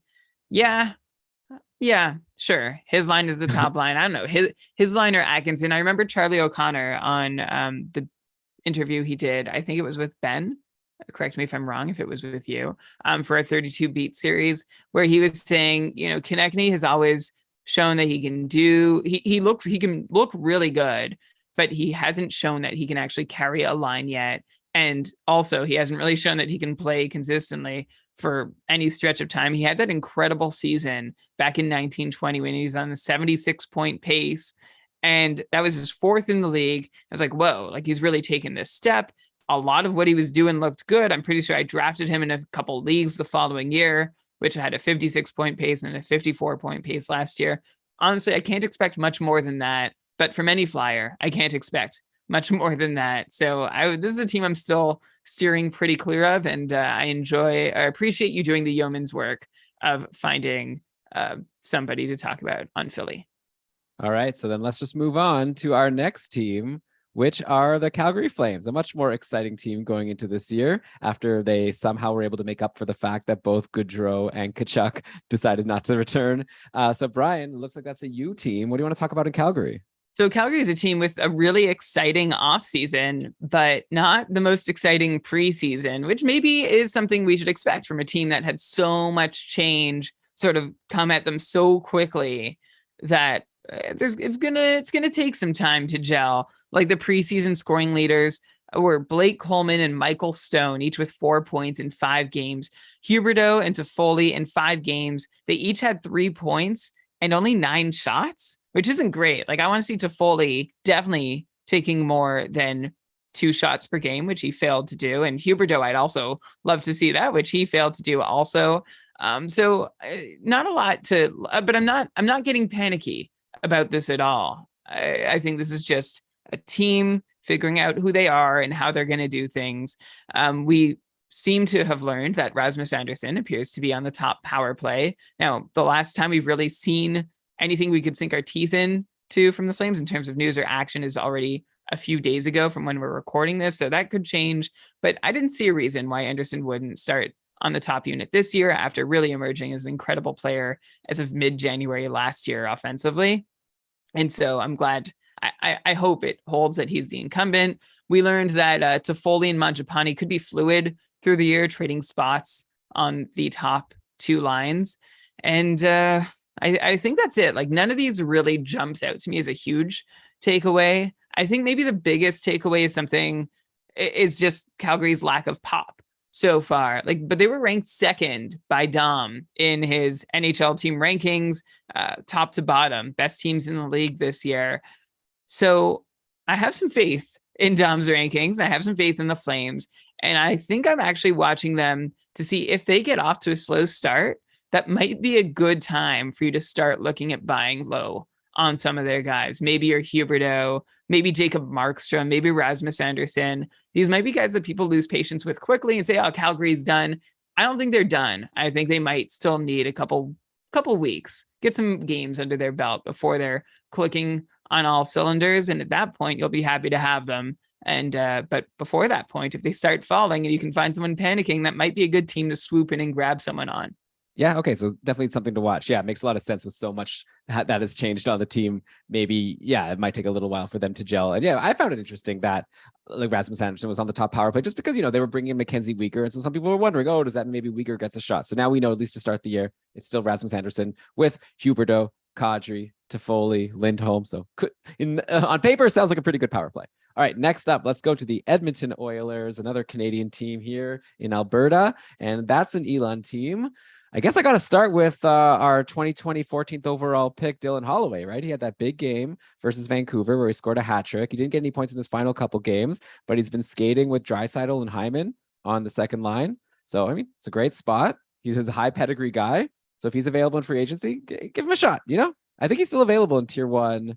Maybe someone grabbed him. I thought about grabbing him. Then in the end, I decided, I don't know. I'd prefer whatever, Connor Brown or whoever I ended up grabbing instead of him. Actually, there's a guy on Colorado that I'm interested in, but I'm going to save it for when we get to Colorado. But I also took the Colorado guy over Dylan Holloway. So we'll find out if I really kick myself. Because again, this is a guy who could be a high pedigree. I guess we also brought up Holtz on New Jersey, who we haven't even actually dug into yet because we haven't gotten to New Jersey. So Holloway, I put him in that category as someone that's interesting, but of course things can change. Puljujärvi has been playing on the top line with McDavid and Evander Kane, but Yamamoto has been injured. So maybe Puljujärvi gets bumped from the top 6, or maybe Holloway gets bumped from the top 6. So we'll see what happens when Yamamoto is back. The other guy I just wanted to mention is Tyson Barrie. Man, I mean, look, gotta give credit where credit's due. He had a goal and assist in each of his final couple games. He had 6 shots in a, he was on the top power play in that game versus Seattle. like I know we're all expecting that Bouchard is the guy who's going to eventually take over, but maybe Barry is going to say like, I'm not done yet here. And if he ended up undrafted in your league, I think now would be a good time to grab him. I wouldn't like, be overly freaking out if you have Bouchard, but just keep in mind. So like, Barry's still there and he still has the ability to pop off. So don't forget about him. Yeah, that's a really good list of guys to watch. I feel like Jesse Puljujarvi is someone who we were excited about last year, is basically in the same position this year, and no one's talking about him. And that might be, like you said, Yamamoto's injured, so maybe there's something gives there. But I don't think Yamamoto's really shown that he belongs in the top 6 either. And for what you said about Barry, I'll just say, like, Bouchard owners, you said don't panic, and I'll just repeat that, because Bouchard is great. Because even if he's not getting that top power play time, he's probably still filling enough categories to be relevant for your roster, which is nice. All right, let's stay in Canada for our 3rd consecutive Canadian team, Elon. And you are going to share with us a takeaway on the Toronto Maple Leafs. All right, going to Toronto. Ooh, another Elon, 2 in a row. So fun. Okay. So Tavares has been injured for a bit, but he was back at practice today. Looks like he's going to be centering the second line with Nylander as per usual. And Dennis Malgin was the 3rd piece on that line at the end of camp and also at the practice today on Sunday. Malgin 6 points in 4 games during training camp to, I guess, earn that spot to start the year. I don't know. Like Toronto plays Wednesday, Thursday. Next week, if you're looking for an early stream, maybe try out Dennis Malgin, and probably you'll just drop him after those 2 games, or maybe he'll do well there, right? It's a really good spot to be in. So he's someone on my radar. Brian, like, let's say you were deciding between you really want a Leafs player. You could have Malgin, or you can have Alex Kerfoot, who's like just a solid-ish guy on the third line. Who you go Malgin? Okay. Yeah, well, because I know I'm going to drop Kerfoot eventually anyway. Like, he's had a good preseason, but he's a frustrating guy. He'll get you an assist and no shots. And that still might be worse than other streamers who didn't even get a point. So Alex Kerfoot is never really someone I want to have on my roster for any length of time. Malgin, I don't necessarily expect to outlast him there, but I'll at least try and see what happens early on. And I'll also just mention more of just a congratulations to Zach Aston Reese. He had the PTO and then he ended up doing well enough to secure a contract. And he's someone who's good for hits. Right. So if you're in a Bangers league, maybe you want to take, especially a categories league, you might want to take a look at Zach Aston Reese. Maybe don't grab him right now, but like follow along if he's getting a few hits. And then when you're on Toronto, you always have the chance to maybe score a goal or 2. So I don't know, just throwing it out there that he's a guy that is good for hits. And now he made the team. I'm going to throw out just one more name in. Please. What was it? Oh, sorry. I'll say that again. So I'll throw out one more name really quickly. This is someone who was in a Malgin-ish spot earlier. Well, he was playing with Tavares and Nylander, which is Nick Robertson, who might be someone worth keeping an eye on. He is currently, is he injured? Did he make the team? How did this end? I think he made the team. I think he was like looking at the practice lines from today. He was sort of on like the 5th line, the scratch line. Yeah. So definitely it's not as if Dennis Malgin is like a guarantee to hold that spot. So yeah, definitely Nick Robertson, who's a much higher pedigree guy, might end up getting a chance there at some point during the year. So yeah, he's definitely, I agree, someone for us to watch. But okay, let's leave Toronto now. Let's go to Boston. We'll do a couple more teams here before taking our next break. And Boston is a Brian team. And Brian, you must be so happy that one of your favorite guys for forever, Taylor Hall, is looking like he's going to be back and ready to start the year. He's going to be back and ready to start the year, which is great considering he's week to week, a day into preseason, where I feel like I'd already drafted him in onto at least 2 different rosters.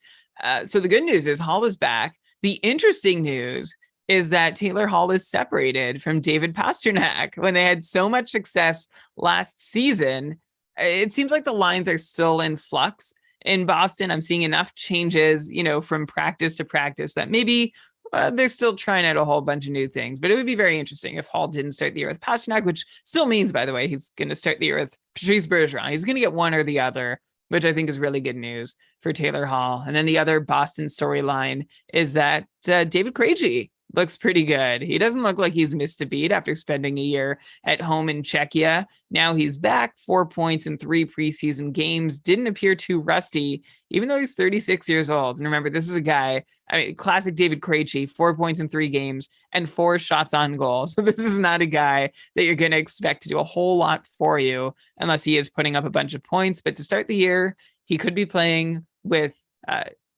Taylor Hall and or David Pastrnak playing on the top power play unit in Boston.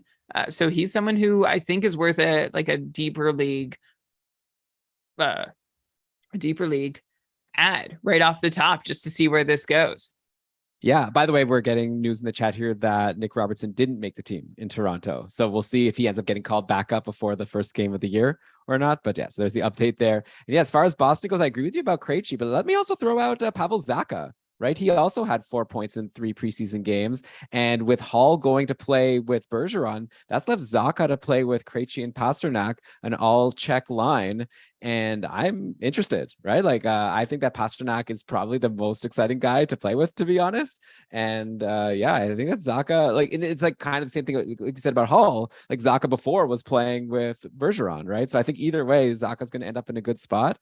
So for in the short term, before Marchman comes back, he's someone that I think is going to be getting some mentions on keeping Carlson. I think he's going to get some points, hopefully assisting on a lot of David Pasternak goals, because Pasternak is my top guy that I need to really depend on in couple this year.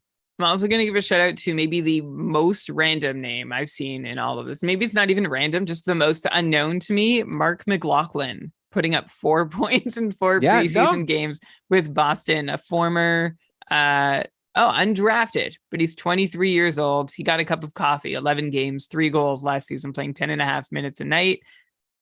That's it. I've never heard of Mark McLaughlin until I was watching him for this show. No, I was watching him because he's actually available in my Dynasty League, and it's very rare for someone to be available that actually has a chance to make a team. But anyways, like he apparently played really well at camp, and a lot of people on Twitter were saying that Mark McLaughlin should have made the team, and the only reason he didn't is because they were able to send him down without him having to clear waivers. So it was just like the easier thing to do. But if someone gets injured, I'll bet you Mark McLaughlin's going to get called up, and we'll see if he could do anything. He also looks like he's from North Billerica. It sounds like a made up place. I just don't know this guy. He's 23 years old, out of college. So yeah, I'm interesting that you're on to him already, Elon. We'll see what happens. Yeah, I mean, I doubt we're going to mention him. I think we'll be mentioning Pavel Zacha before we mention Mark McLaughlin. Next go, so perfect. Let's just make that a saying. Next go to New Jersey to end part 1 of this episode. New Jersey's a team for some reason, I'm just like really interested in New Jersey. Like, I don't know, I think I just really like Jack Hughes. I really like Dougie Hamilton, who, by the way, is looking really good. Like, for anyone who is like worried about Dougie Hamilton after last year, like seems like he's back to his old tricks. Like, he had a strong preseason. He's back on the top power play. So good for him. But yeah, I guess the guy we got to talk about, we've already mentioned his name a couple of times. So Alex Holtz has been playing. He's the 7th. We've talked about a few 2020 picks in this show. And so Alex Holtz is another one, 7th overall in that draft. He had a goal and an assist in the finale versus Boston from that top line with Hughes and Palat. So definitely someone that, we saw Sharon Govich last year do really well in a similar spot. That was with Bratt. By the way, Jesper Bratt has been playing on a line with Dawson Mercer and Thomas Tatar. Of course, Hischier has been injured, so maybe there'll be another big shakeup when Nico Hischier comes back. But in the meantime, I don't know. I'm a little bit bummed for Jesper Bratt. Like, I feel like it'll be a little harder for him to continue what he did last year. Like last year after Hughes got injured, if you recall, Bratt kind of fell off like a touch. Like, he didn't do as well as he was doing with Jack Hughes. And now Alex Holtz gets that spot. Of course, there's power play and there's other situations, but I think for me right now, I'm not saying definitely don't go and drop Bratt, and things could change very quickly, but also Holtz is a very interesting free agent. I'm sure Palat was drafted in your league, and for good reason. I would take him over Holtz for this year, just because Palat is definitely going to stay in the top 6, I think, and also probably get a better shot at getting that power play. But maybe Holtz can, apparently he's a very one-way player. Victor from Fantasy Hockey Life has been saying in our Discord how Holtz is bad at defense and he's old, but who cares, right? It's fantasy, right? Like, obviously the risk is that if he's not very good at defense, then maybe he's at risk of getting sent down if he's not, if he makes a boneheaded move or something. But in the meantime, yeah, there could definitely be some points there. So he's someone I'd be interested in if you have space. For sure. He's someone I would definitely take a flyer on. Elon, in that aforementioned DM we had, I sort of compared him to Lucas Raymond as someone who could step into a great lineup spot to start the year, has a fantastic pedigree, is also Swedish, and could step up. And of course, he's a little older than Lucas Raymond was last year in his debut. So maybe that works in Alexander Holtz's favor as well, that he had his 9 games last season, continued working on his game in the lower leagues, and now has come up ready to roll, potentially on the top lines. I like him as net. I like also that he took 13 shots in his 5 preseason games. New Jersey took a pile of shots. You mentioned Dougie Hamilton, 11 shots in 4 preseason games. Graham Clark, 13 shots in 4 preseason games. Jesper Bratt had 12 and 4. Elon, do you know who the top New Jersey Devils shot taker was in preseason? It's an NHLer. It's not like so random, but I still think you'll never guess. Well, now it's a fun challenge. Okay, I got a name I'm going to throw at you. Miles Wood. It was not Miles Wood. Okay. Let's hear it. It was Erik Haula. Oh, good for him. He took 14 shots over the course of his 4 games.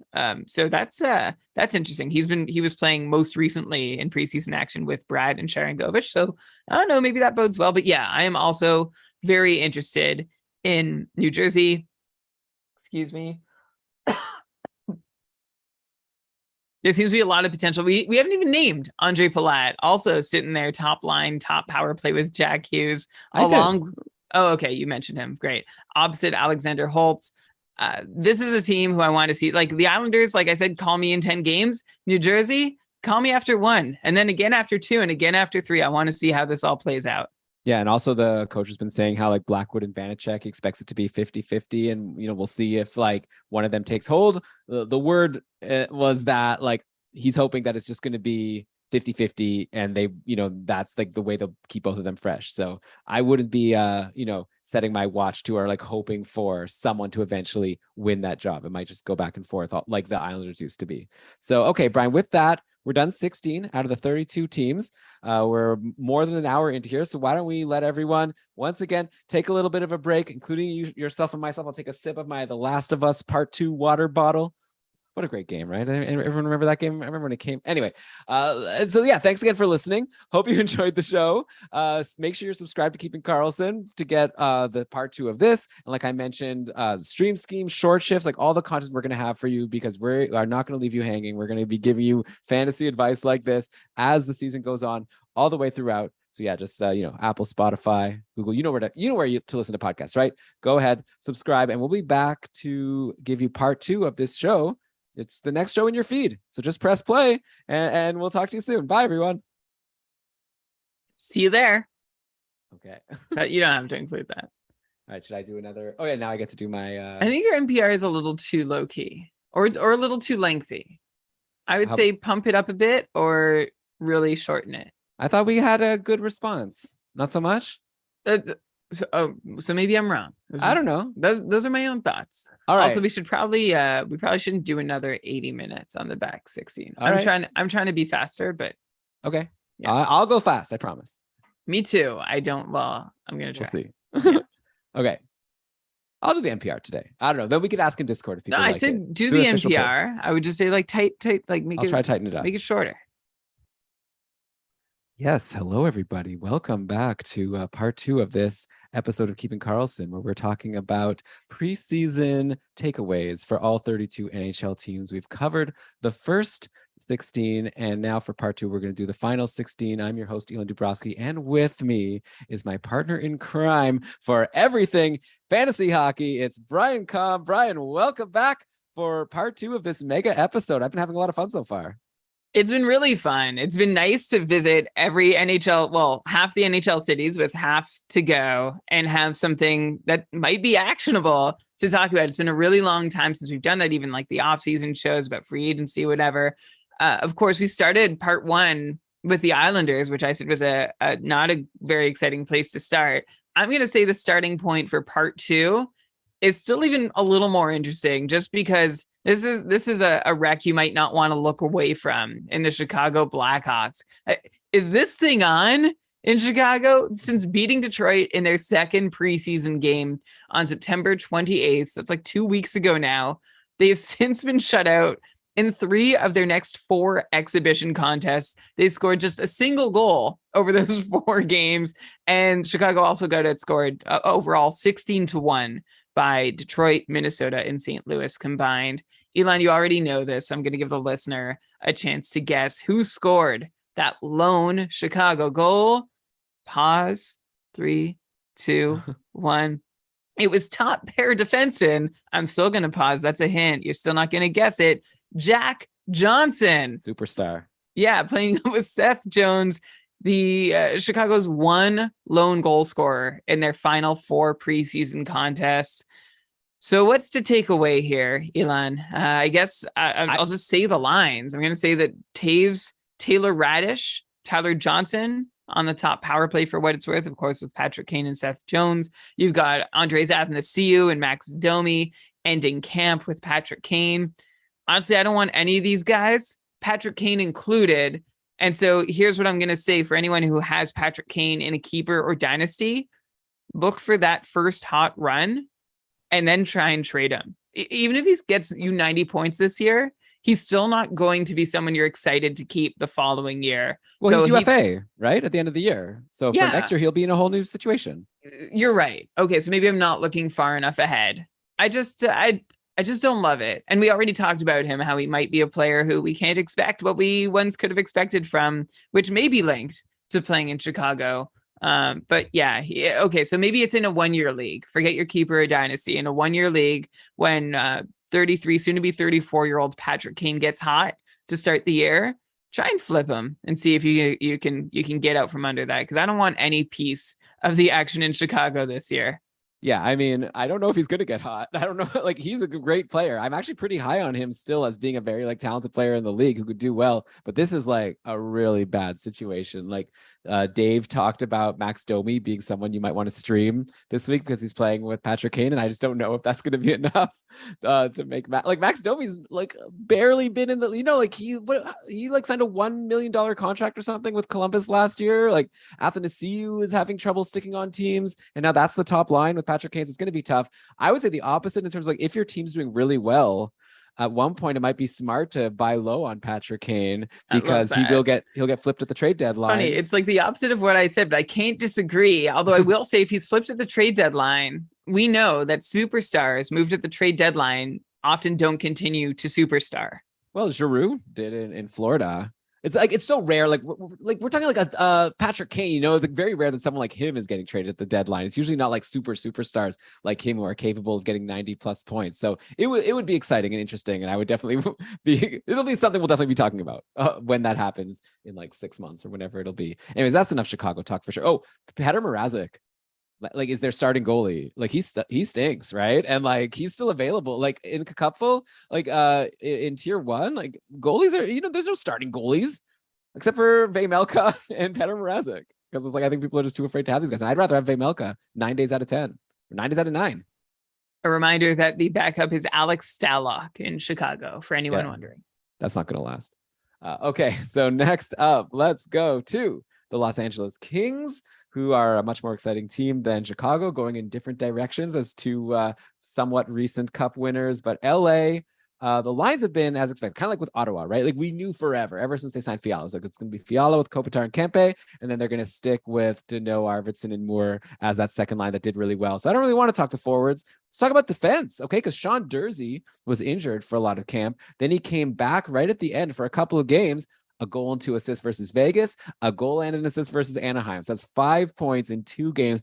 3 of those 5 points came on the power play from the second power play. So it's kind of interesting, right? I'm not sure what to read into this, because I don't expect someone to be able to get so many points from power play too, right? And last year he had a 35-point pace as a rookie, which is pretty good for a rookie defenseman, right? But of course, a lot of that was under the context of Drew Doughty being out. And so he was able to get on the top power play and had like increased opportunities. And now Doughty's back. So on one hand, you might think, okay, I don't think Jersey's going to be able to do as well. Though on the other hand, he's a year older, he has more experience. So I don't know. Like, sometimes a team has 2 defensemen who are worth rostering, right? It's not as if it's like top power player bust, and people are pretty interested in LA. So I'm curious to see if Sean Durzi can do more than the 35-point pace that he put up as a rookie. I grabbed him in Cupful because LA has a good schedule this week. And hey, if he could end up proving to me that he's worth holding, like, I'm not like, clinging to him, even if he does nothing, but I'm going to give him these 3 games. And if he could do well, I'm rooting for it, because I would love to see it. He had a good preseason. It would be nice to see Sean Durzi do something. He seems to be one of the guys this year that people are asking me about that I just can't see it.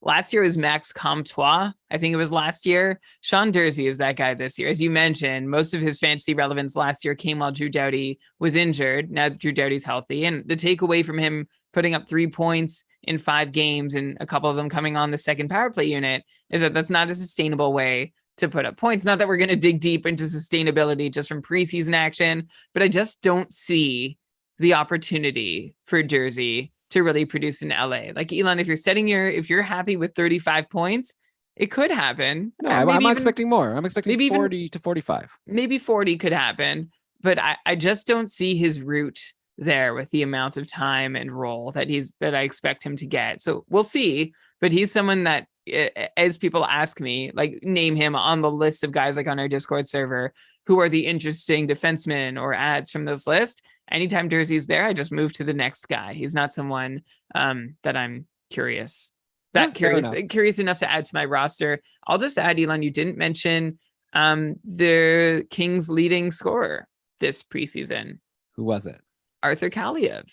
Yeah, the former second round pick, 33rd overall by LA in 2019. He's 21 years old now.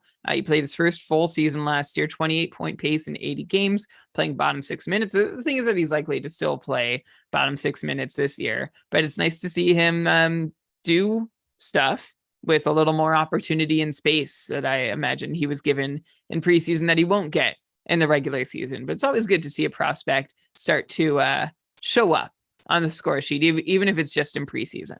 Yeah, I'm looking at game day tweets right now, and Russell Morgan tweeted some power play lines. In the top power play, again, like as you'd expect, Arvidsson, Kopitar, Kempe, Fiala, Doughty. Yeah, second power play, Kaliev is there, Danault, Moore, Sean Dursey is the defenseman. So I don't know if that like changes anything for you at all. I guess generally, even like the defenseman on the second power play isn't someone you get overly excited about. In the chat here, Alex said it's Brandt Clark time.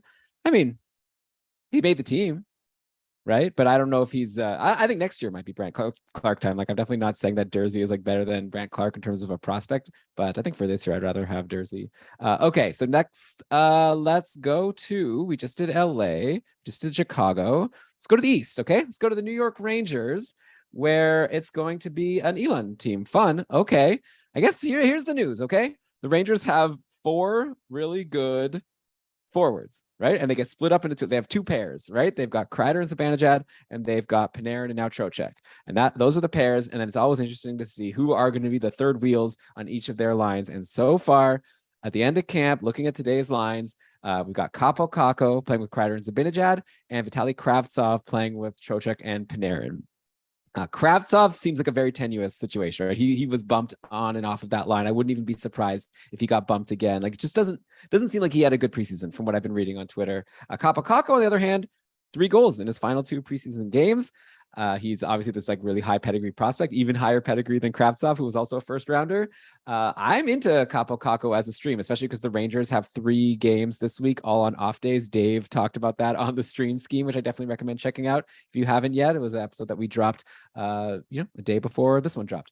So yeah, Kaapo Kakko seems like a really good guy to try to grab, at least for this week. See if he can stick with Kreider and Zibanejad, and who knows, like maybe this is the year where he finally does what we expect from him, and he'll end up staying on your roster all season. I wouldn't be super surprised if that happened.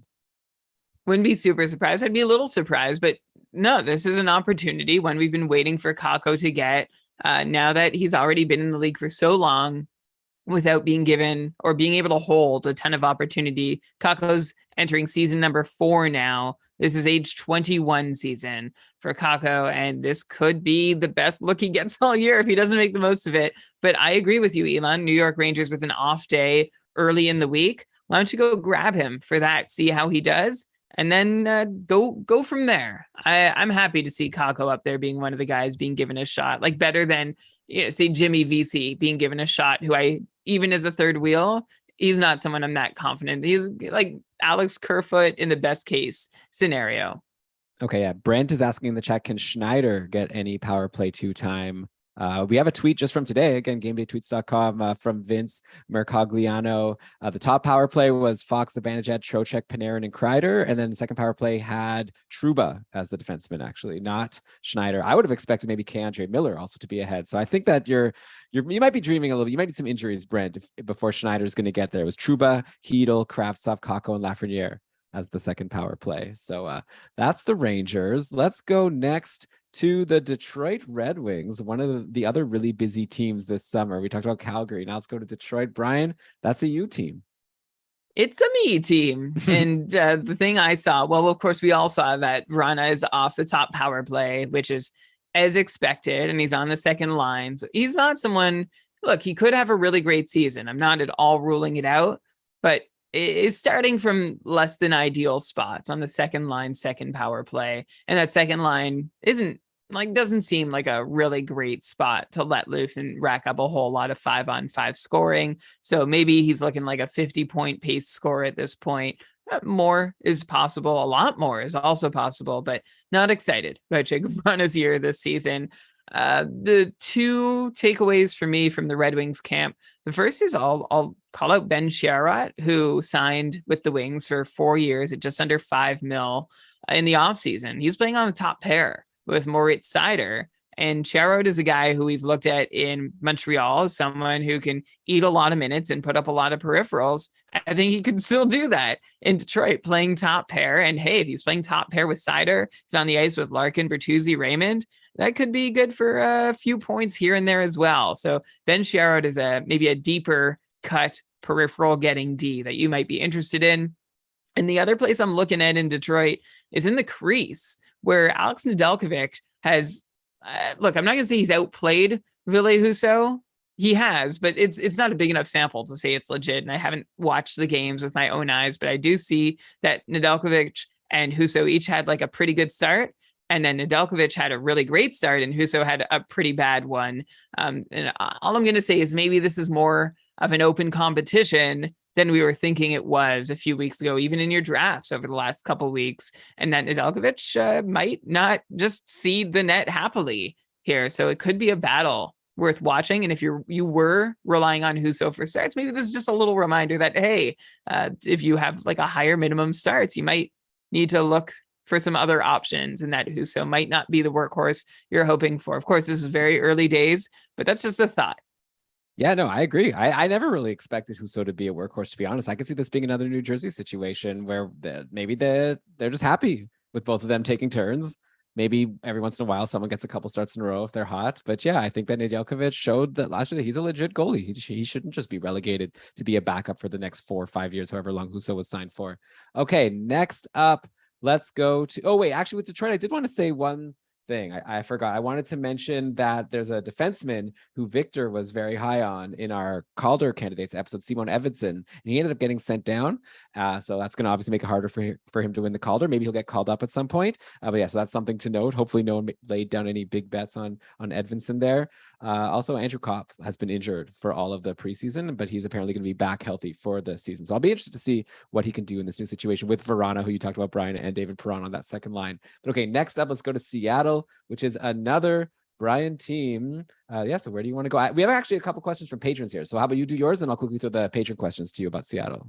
Okay, Seattle, the obvious storyline and the one we've all been following is that Matty Beniers is justifying his ADPs for anyone who reached a little bit higher on him for the rookie, like for the upside that he's shown, even though he has not played any long stretch in the NHL before. Matty Beniers looking like you might be able to believe the hype here. 4 goals on 12 shots, averaging nearly 18 minutes a night, playing on a line most recently with Burakovsky and McCann, who I think both get a bump in their value based on them playing with Matty Beniers. You've got Alex Wenberg also with 4 points in Seattle and playing nearly 20 minutes with Bjorkstrand and Yanni Gourde, which is another interesting line. And then you have Jaden Schwartz, who was looking good, but then got hurt. Stop me if you've heard that one before. But I just feel like there's a lot going on in Seattle that is interesting, which I feel like I could have said last season and no one really ever stepped up. I feel like the Beniers line has that opportunity to potentially step up and do something exciting and like really interesting in fantasy, not just be somebody who hangs out at the bottom of your roster that you can't quite drop, but you don't really want to hold.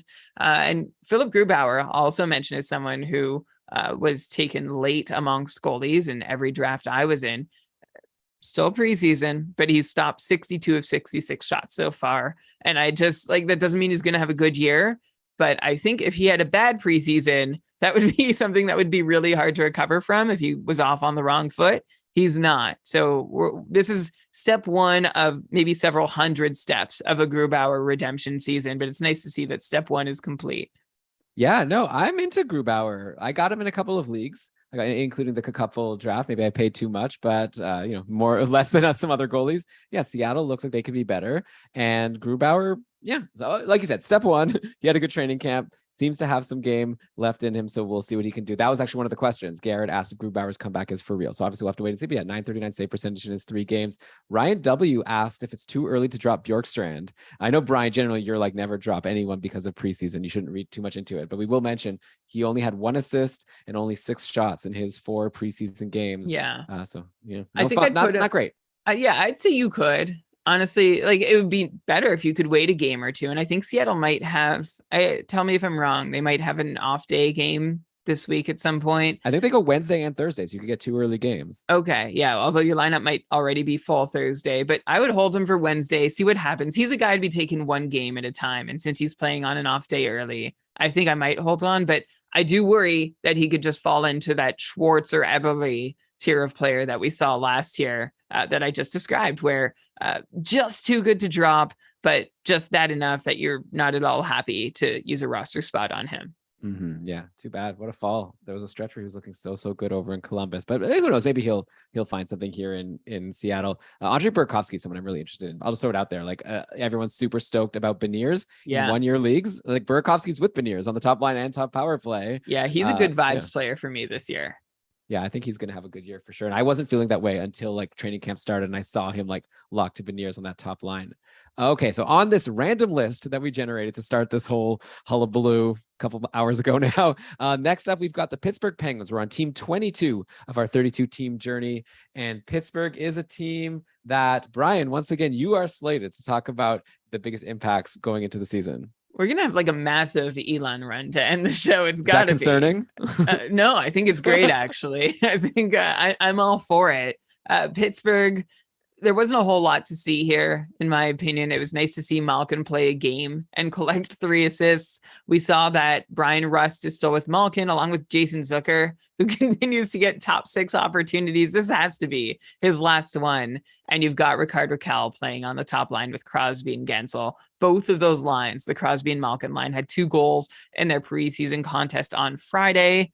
So that's good news. I think it's a good time to be in the top 6 in Pittsburgh. It's always a good time. And it seems like there's room for everybody at the moment. Of course, guys who are on the outside looking in, Jeff Carter, Kasperi Kapanen, not that we were really expecting them to hold on to a spot inside that top 6. The only other thing worth mentioning is that Brian Rust, for all, the hand rigging we did, still playing with before the season, still playing with Malkin and still on the top power play. So there's still a lot of opportunity there. He's not lining up with Crosby right now, but I'm sure that can change pretty easily. Yeah, well, and it could also just be really good for him to play with Malkin, and hopefully, it won't hurt him too much as long as he's on that top power play. Yeah, but Rakell only 35% rostered on Yahoo, and he's playing with Crosby and Gensel, and he's good. Like, I think Rickard Rakell is a good player, so I would definitely be interested in him. I don't know, we talked about some guys in the last show. I'm trying to remember some of those names, like, I don't know, Holtz, whatever. I would take Rakell over Holtz in a 1-year league, definitely, with the current situation. Okay, so next up, where are we going here? We just did Pittsburgh, Buffalo Sabres. Is it going to be another Brian? What are the odds? No, it's an Elon. Okay. Buffalo. First of all, I'm going to say that Owen Power, again, it's preseason. You don't want to read too much into blah, blah, blah. Didn't really impress, right? For fantasy wise. He played some big minutes, but no points in his 3 games. I know a lot of people were excited to draft Owen Power. He might be someone that, I know, Brian, you were saying like you don't get the hype on Durzi. Like, and I think you've also said it about Power. I think at this point, I think I might take in Cupful. Give me Durzi over Power. I don't know if that's like a really like heroic thing to say. I mean, you heard what I said about Durzi, and I agree with you. I would take Durzi over Power. He's someone also on the list where people are mentioning their options. I'm not doubting the guy. I think he's super talented. I just don't see the room or space for him to really be really exciting as a fantasy guy to have on your team. And where he's being drafted is way, way above. Like, I think this is a guy who could be a free agent in a lot of leagues before long. Yeah, obviously, like one day he'll be really great for fantasy, but it just might not be this year. This forward lines on Buffalo are very interesting right now. Not what we expected, right? We expected Thompson, Skinner, and Tuck to be the top line, like in the offseason. That's what they did last year at the end of the year, and it seemed to go well. But no, it's been actually Victor Olofsson most recently playing with Skinner and Thompson. So he becomes interesting. Actually, Brian, I'd be curious to know, like, who is the third Sabre forward you'd want on your team after Skinner and Thompson, if you agree with the premise that Thompson and then Skinner are the top two. To me, like, yeah, so maybe it's Olofsson. There still is Alex Tuch. He had 1 assist in 3 games in the preseason, so not so excited. He's on a line with Middlestat and Jack Quinn, who's like, by the way, Jack Quinn, 16 shots in 5 games, along with his 3 points. So he's had a very impressive camp, and that should be a really fun line. But also this other line is going to be really fun with Dylan Cousins, Peyton Krebs, and JJ Paterka. So we got a lot of really fun young players who we're going to get. Some of them are first glimpses at them, and like Paterka and Quinn, and some like, still early glances like Krebs and Dylan Cousins, and even like Casey Middlestat, I guess, has been around a while now, but he's always like injured. And so I feel like we haven't really gotten a full good season of him to see what he can do. So yeah, there's a lot of interesting guys here. To me, it's like a real dice roll. And I think this actually can be a dice roll because it's like 6 guys that I'm not sure who is the third most valuable forward to have in Buffalo. Who would you take? I think I'm taking Alex Tuch just because he's someone who I kind of trust to at least shoot a bunch if he's not going to get points. Although the upside for right now seems to be Olofsson. If I was adding a Saber right now, I would make it Olofsson if I was just taking a shot in the dark for the first few games of the season. I like him being on line 1, power play 1. I like that we heard Joe Yerdon say in the offseason in our 32 Beats interview that Olofsson could fill the role of being like a power play trigger man specialist. Like, this might be what he's good at as an NHLer, and he might not be the most thrilling or special 5-on-5 player, but hey, that's covered by the fact that he's been practicing for a while now with Skinner and Thompson. So I like to see that. It's disappointing for, the Jack Quinn hype and the Alex Tuch hype. But looking through that top 9 in Buffalo, there's a lot of possible combinations here that I'm not going to get so married to.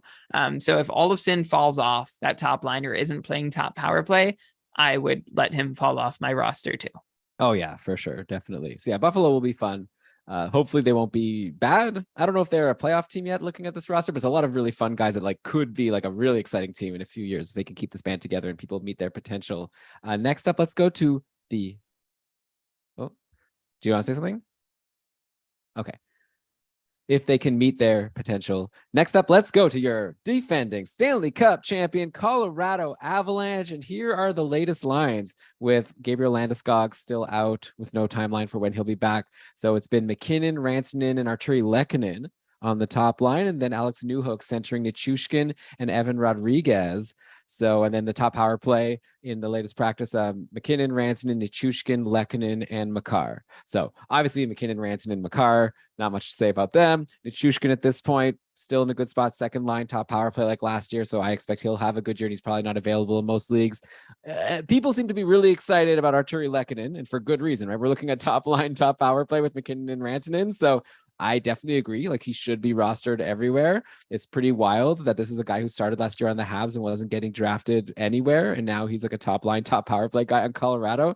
That's like a real change of fortune. Like, I wonder if we could think of examples of other guys who have gone from like not draftable, not even like mentioned on anyone's radar in fantasy, to the next year being like a must roster. Sam Bennett. Sam Bennett. Oh yeah, that's a good one for sure.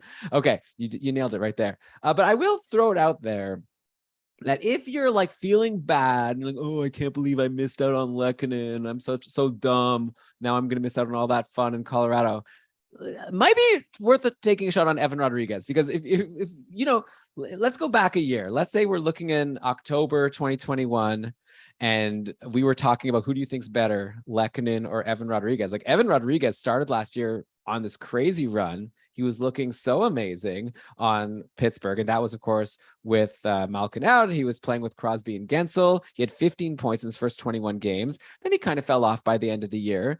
But wouldn't be a shock to me if like Lehkonen ends up not playing that well and Rodriguez ends up getting that spot. Like, clearly Rodriguez, like you said, Brian, about Connor Brown being good at playing with top players. Clearly Evan Rodriguez showed that he's really good at playing with star players. So maybe at some point this Lehkonen thing isn't working and Evan Rodriguez gets a shot. And even if he doesn't, by the way, playing on the second line is still pretty good on Colorado. We saw what Nichushkin did last year there, like Nazem Kadri, of course. So I don't know. I'm kind of into Evan Rodriguez. I'd stream him in. Colorado is also one of these teams that plays Wednesday, Thursday, so you can get some early games out of him. And he's had a pretty good camp. He had a goal, 2 assists, and 13 shots in his 3 preseason games. So yeah, I've streamed him in on my Cupful division, and I'm kind of into it. And by the way, New Hook also, Tony's saying, is legit too as a second line center. So it's like, this is Colorado, right? I just feel like last year they showed me that like if you're playing in the top 6 in Colorado, you're probably going to get some points. So I'm into Rodriguez as someone that could potentially bump Lehkonen. But again, I'm still saying to grab Lehkonen first, but I'm saying just like it wouldn't be outside of the realm of possibility that they shake things around at some point and all of a sudden it's Evan Rodriguez getting that exciting spot with McKinnon and Rantanen. You could be me and have Lehkonen and Rodriguez on my Cupful roster. So I'm set, or like I'm half set or fully set. I don't know if I can be 100% set with those 2 players, but I like your excitement for them. Also, I'm glad we threw in a little Alex Newhook mention.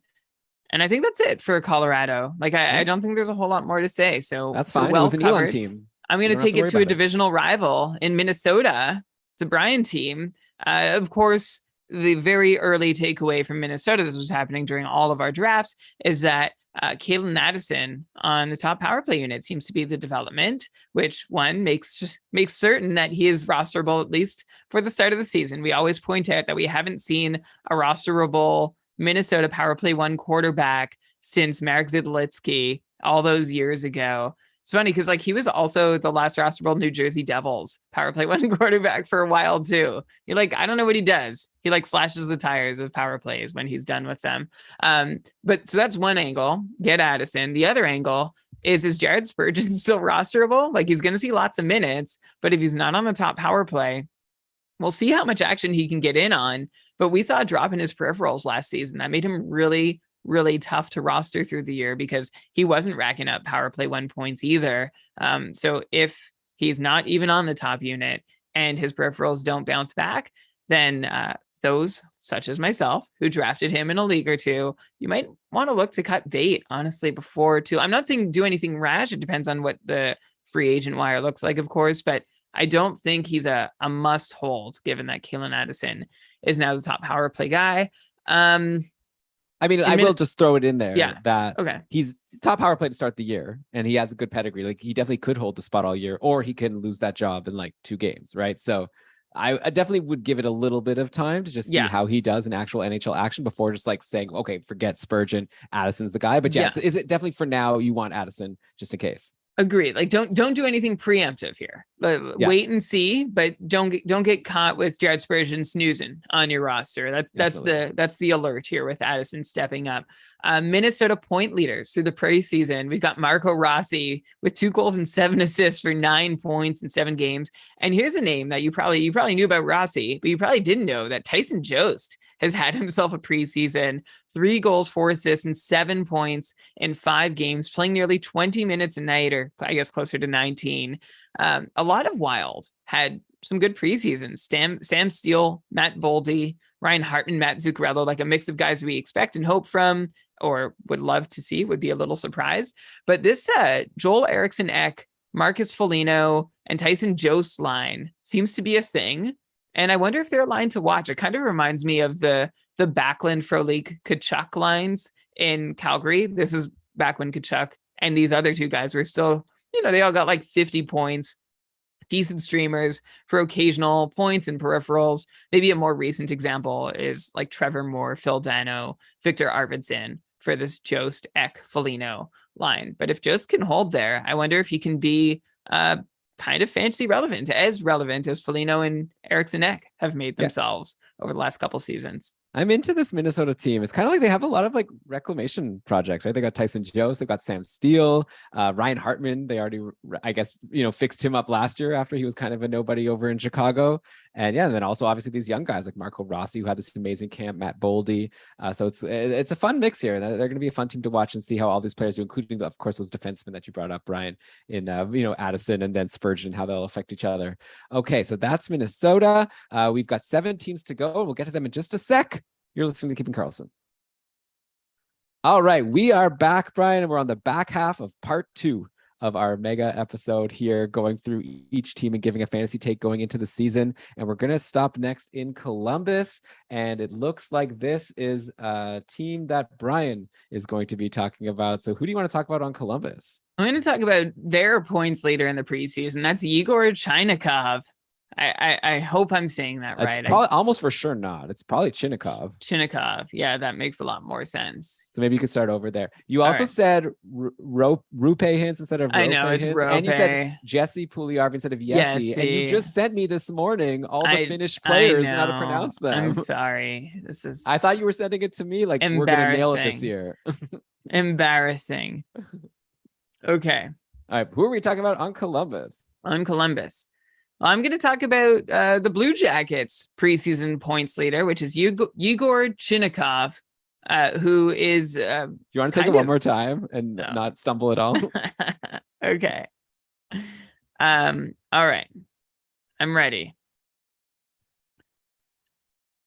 Well, I'm going to take it to the preseason points leader on Columbus, which is Igor Chinakhov, who is 21 years old. He's a former first-round pick, drafted in 2020, 21st overall, just a little bit ahead of Jake Neighbours, who we talked about earlier, who played. We saw 62 games from him last season. We only saw 14 points from him over those 62 games and only 12 and a half minutes a night. So that wasn't exciting, but 7 points in 6 games to start the season is, this is a guy who actually doesn't have much of a track record to go by. Like, you look at his elite prospects or hockey DB profile, there's very little pro experience here to go on. The guy's still young and he hasn't played a whole lot over the last few years, as you know, in these final years of his development, hopefully into a real NHLer.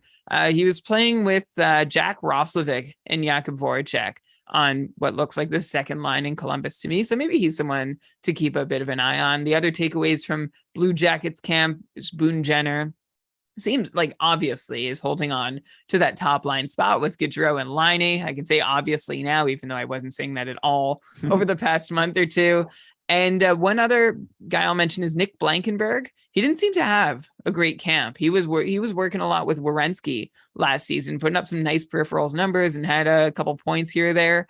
He is falling down the D depth chart. And lately we've had Adam Boqvist lining up with Werenski instead. So maybe a guy to stop or to not keep so close an eye on in Blankenberg, and a guy to keep a bit of a closer eye on in Boqvist.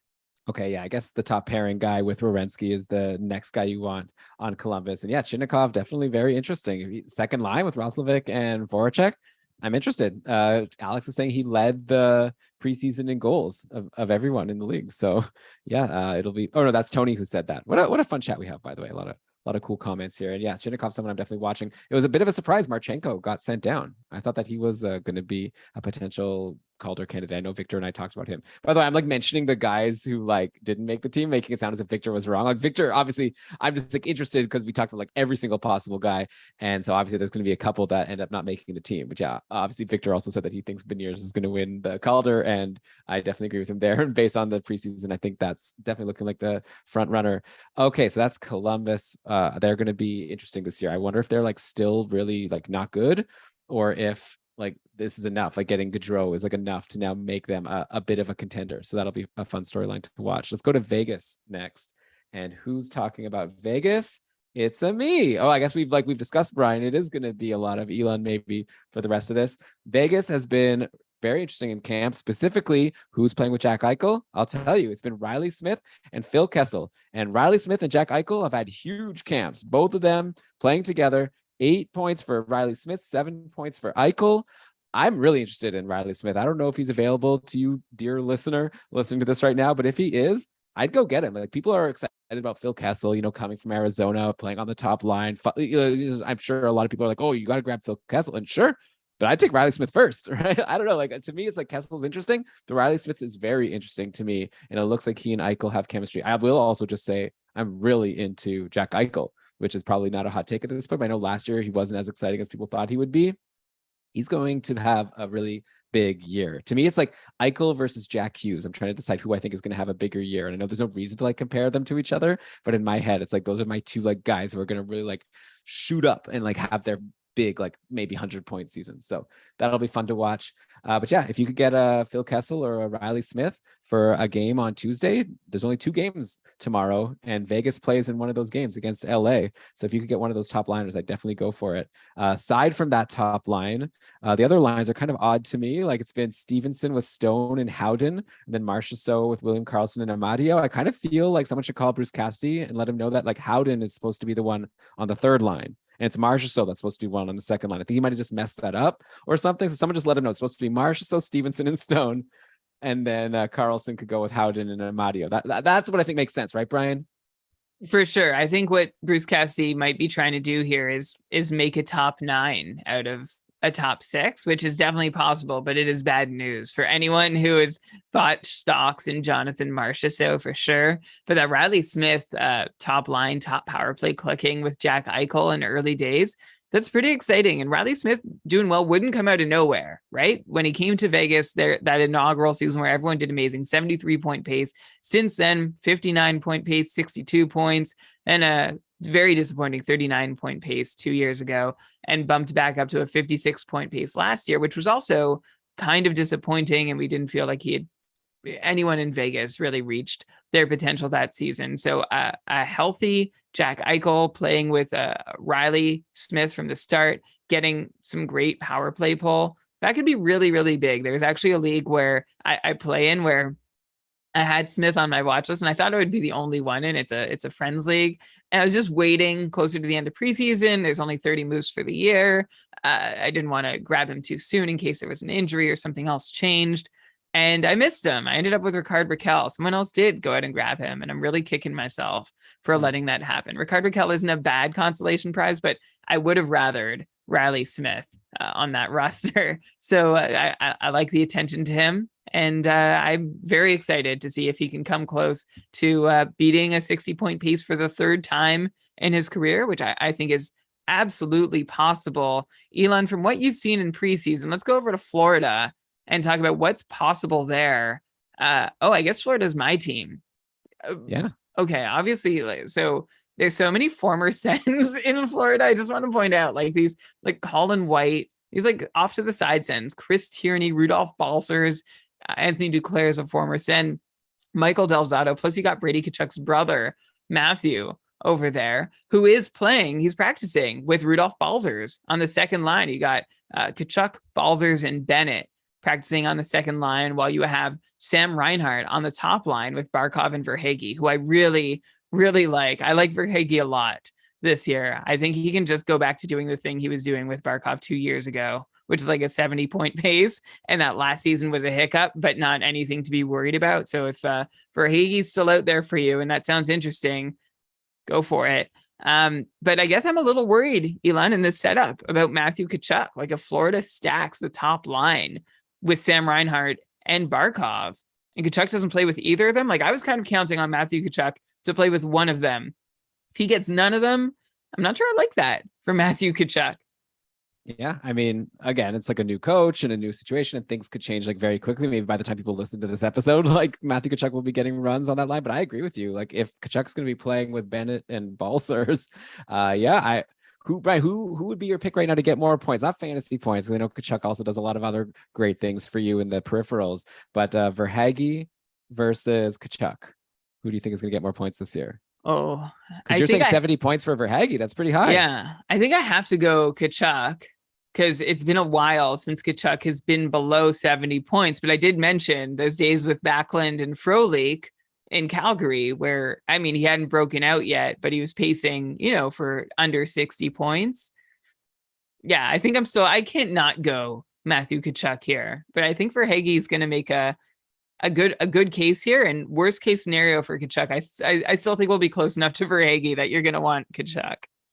Yeah. Okay. So, and then Reinhart, by the way, because I know you're saying all your love for Verhaeghe, but that's assuming that like Barkov and Reinhart are gone, right? Because Reinhart's looking like in an amazing spot to anyone who drafted him right now. Oh yeah.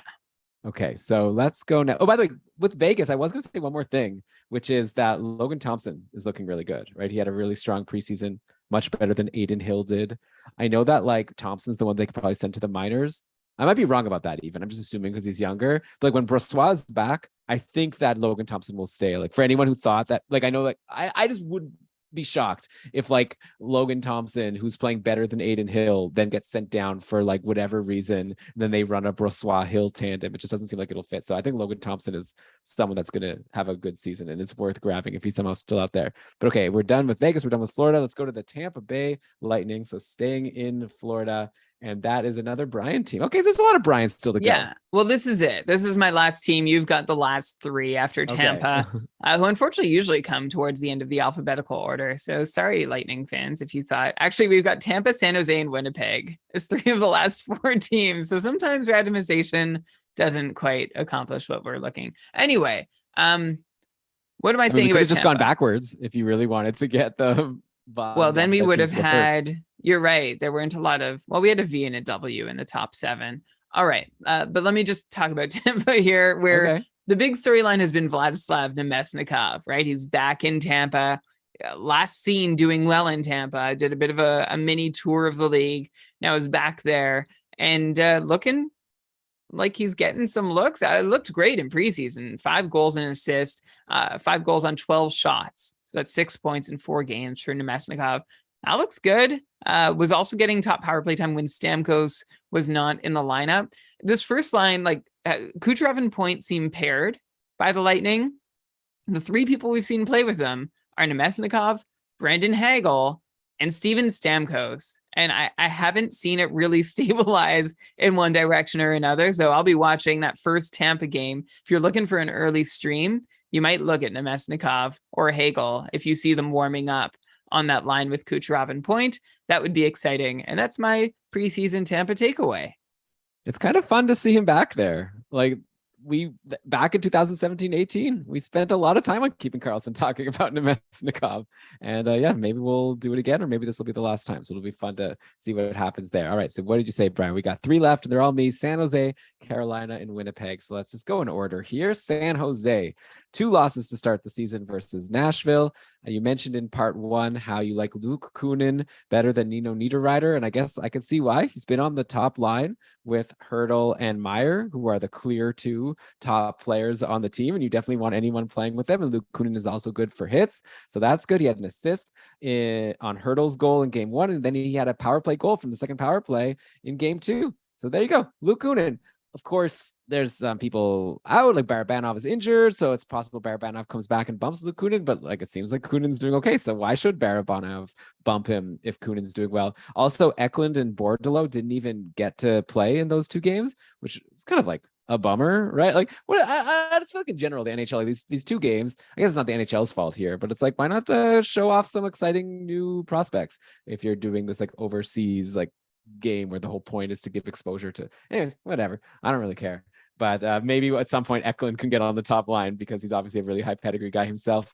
So yeah, Luke Kunin, I don't know. He's only 24, was only seeing sub 14 minutes of ice time on Nashville. So if he gets some more opportunity in San Jose, who knows what this guy has in him.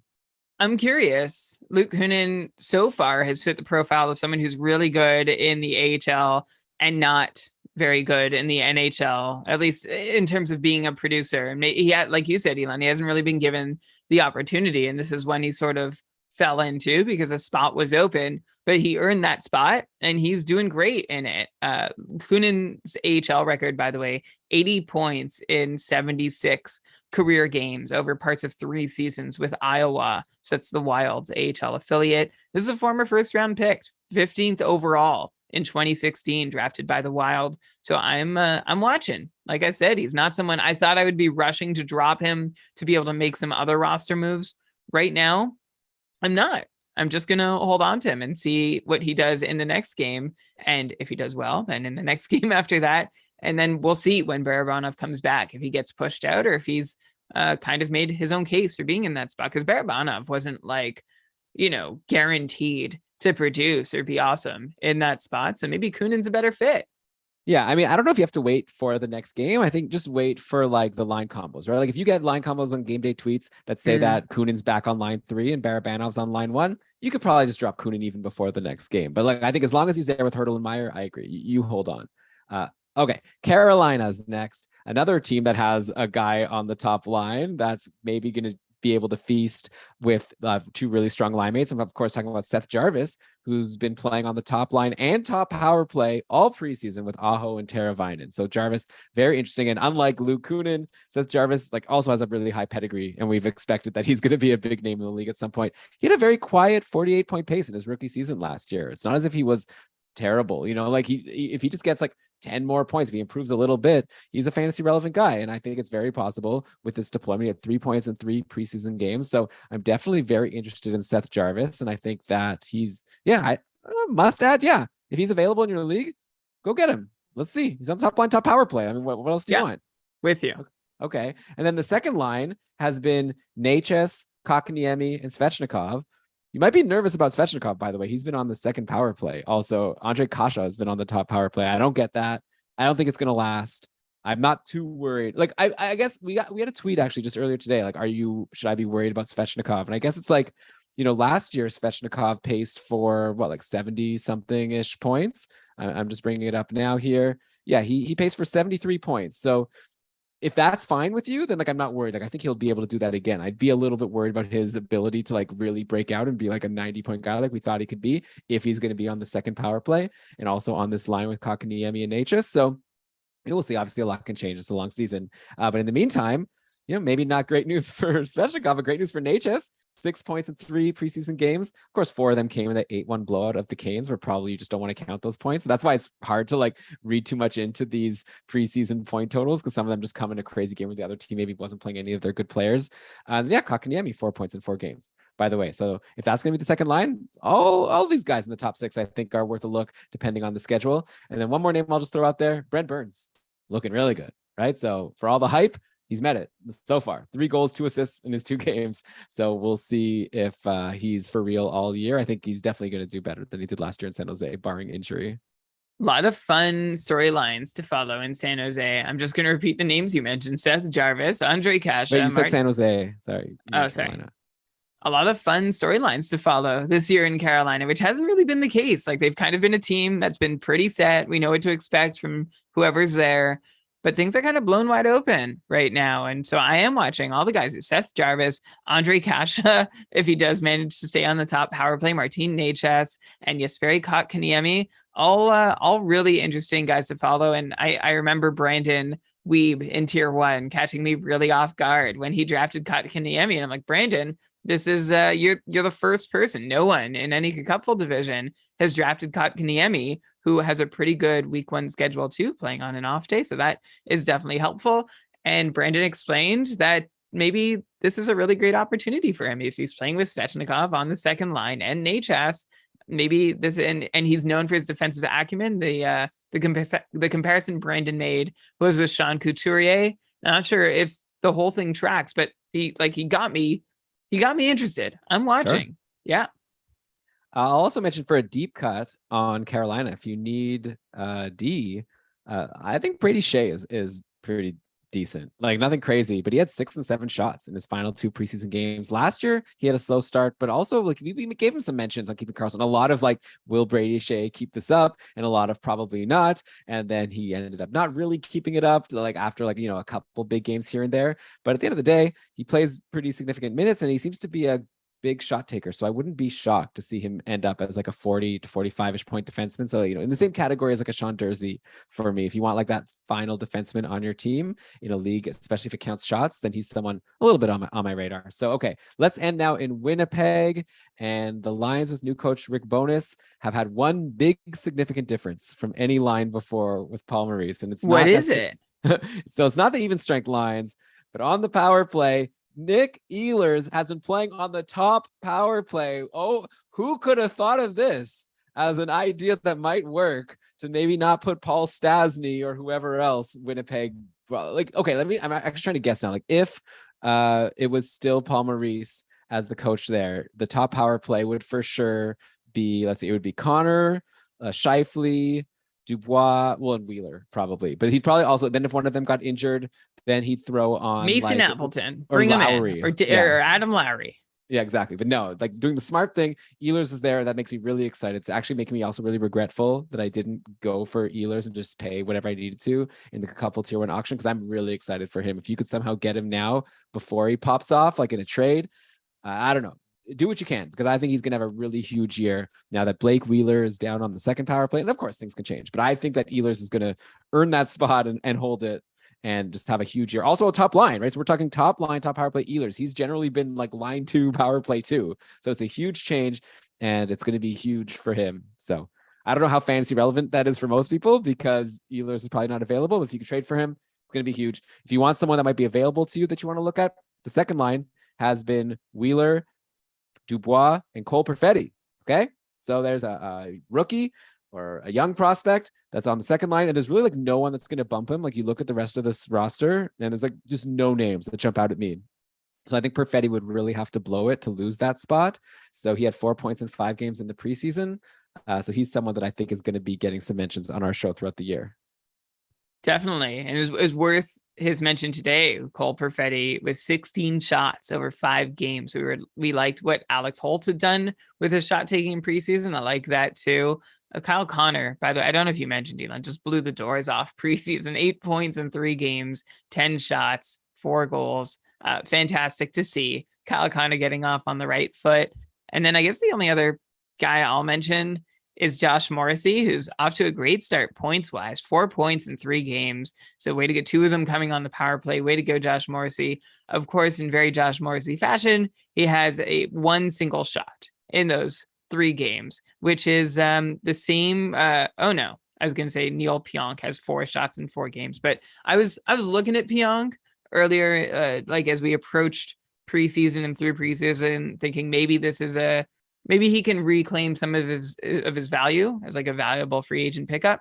I'm not feeling very confident that he's going to be able to do that. Yeah.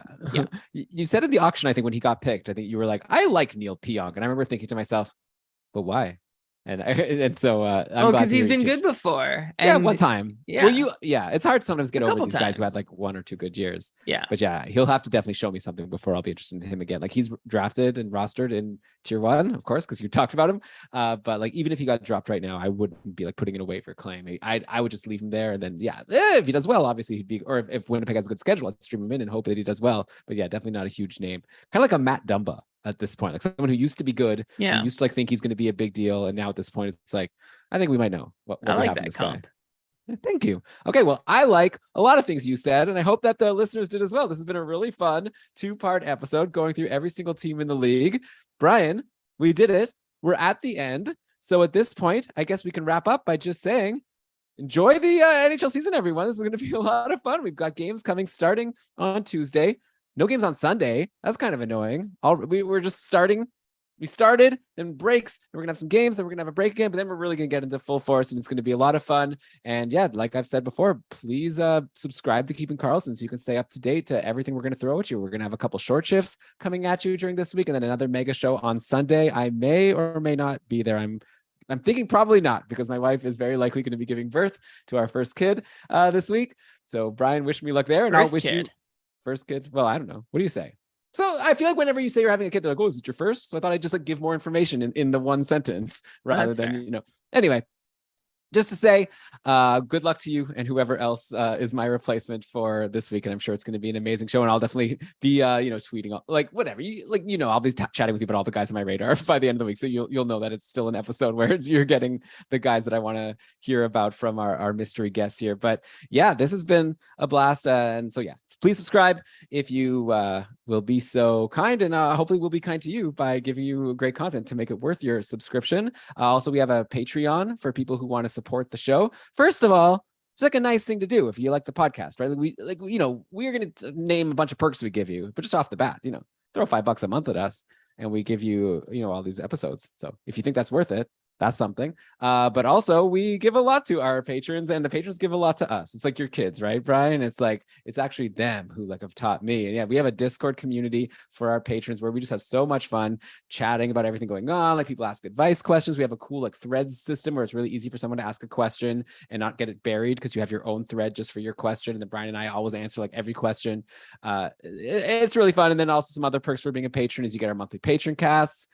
You're in the cupful, though. At this point, if you want to play in the Keeping Karlsson Ultimate Patron Fantasy League, you're not going to be able to get in to start the year. But if you sign up as a patron now, you're going to want to do it quick because you'll get on the wait list. And there's always, throughout the season, different people end up, being inactive. And Kevin, our amazing coordinator, has all these great tools and bots ready to like catch people who are losing interest and not setting their lineups. And we'll message them. We're not going to kick anybody out without warning them, but we'll message them. And then there's always some people who decide that they're just not going to come back. And that's when we go to the wait list. And, we want to keep the league like active the whole time. So if you want to get in this year, become a patron, join the wait list, and all the other stuff I said. So keepingkarlsson.com/patron if you want to support the show at the start of the year. We'd, of course, really appreciate that. But with that, Brian, I guess I'm done my blabbing. So I'm going to cue the outro music. Future Elon, put in the outro music. Okay. And then present Brian, please read us the credits. All right. This episode of the Keeping Karlsson Fantasy Hockey Podcast was presented by Dabra Hockey and powered by our patrons, including our super supporters, Aaron, Tyler, Andrea, Tom, Ryan, Derek, David, Rob, and of course, Patty. What else do I normally say here? I just lost the spot. Here it is. Thank you to our Cupful coordinator, Kevin Hebert, who I met in person today. What a guy. So good. Had some great poutine. And he has a beautiful dog named Molly. Who treated? Or did you both go pay for yourselves? No, he had already eaten lunch, unfortunately. But he just watched you eat poutine. Wow. Yeah, I know. What a guy. What a guy. Yeah. So thanks to Kevin for making the Cupful all set up and ready to run. And our team of co-commissioners too are really doing amazing work, just like you and Shams are, Elon, on gamedaytweets.com, with which honestly, it's the number one source for this episode. Absolutely indispensable. It's like podcasting in the dark before you put this site together. GameDayTweets.com as well. Also, you can follow Ben and Lewis. Short Shifts is coming back at Short Shifts KK. Follow Dave, who you've heard with his NHL Stream Scheme at NHL Stream Scheme. Logo art by BrandonWeeb.com. Outro music by Pat Roach. This episode was researched with help from Dabra Hockey, Frozen Tools, Dabra Prospects, Natural Stat Trick, Evolving Hockey, Cap Friendly, The Athletic, Hockey Reference, Hockey Viz, Hockey Database, Elite Prospects, and one more time, GameDayTweets.com.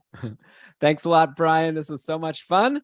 And good luck to everyone in your first week of fantasy. Anything we should be keeping in mind while we play this really fun game? Yeah, please. I mean, you've seen the news. It's important. Do what you can, please, to make sure that fantasy hockey really can be for everyone. Yeah. 2 thumbs up. Good job. There was something I was going to mention to you that then I forgot. And then I was going to mention it to you like when we got on the air. Now I forget again. So was it like an on mic comment? I don't even remember now. There was something I was like, oh, remember to tell Brian about this thing. But oh well. That you might not be here next week. I mean, that was the thing. All right. Anyways, thanks everyone for joining for the live show. You guys made a lot of fun. Tony, a lot of Tony and a lot of Alex at the end here, which was a lot of fun and Shams, of course. Oh, a lot of fun people. Everyone's here. It's amazing. It's really nice. I don't get to interact much in the chat, but I watch it. I want everyone to know. Maybe you're right. I should get weights.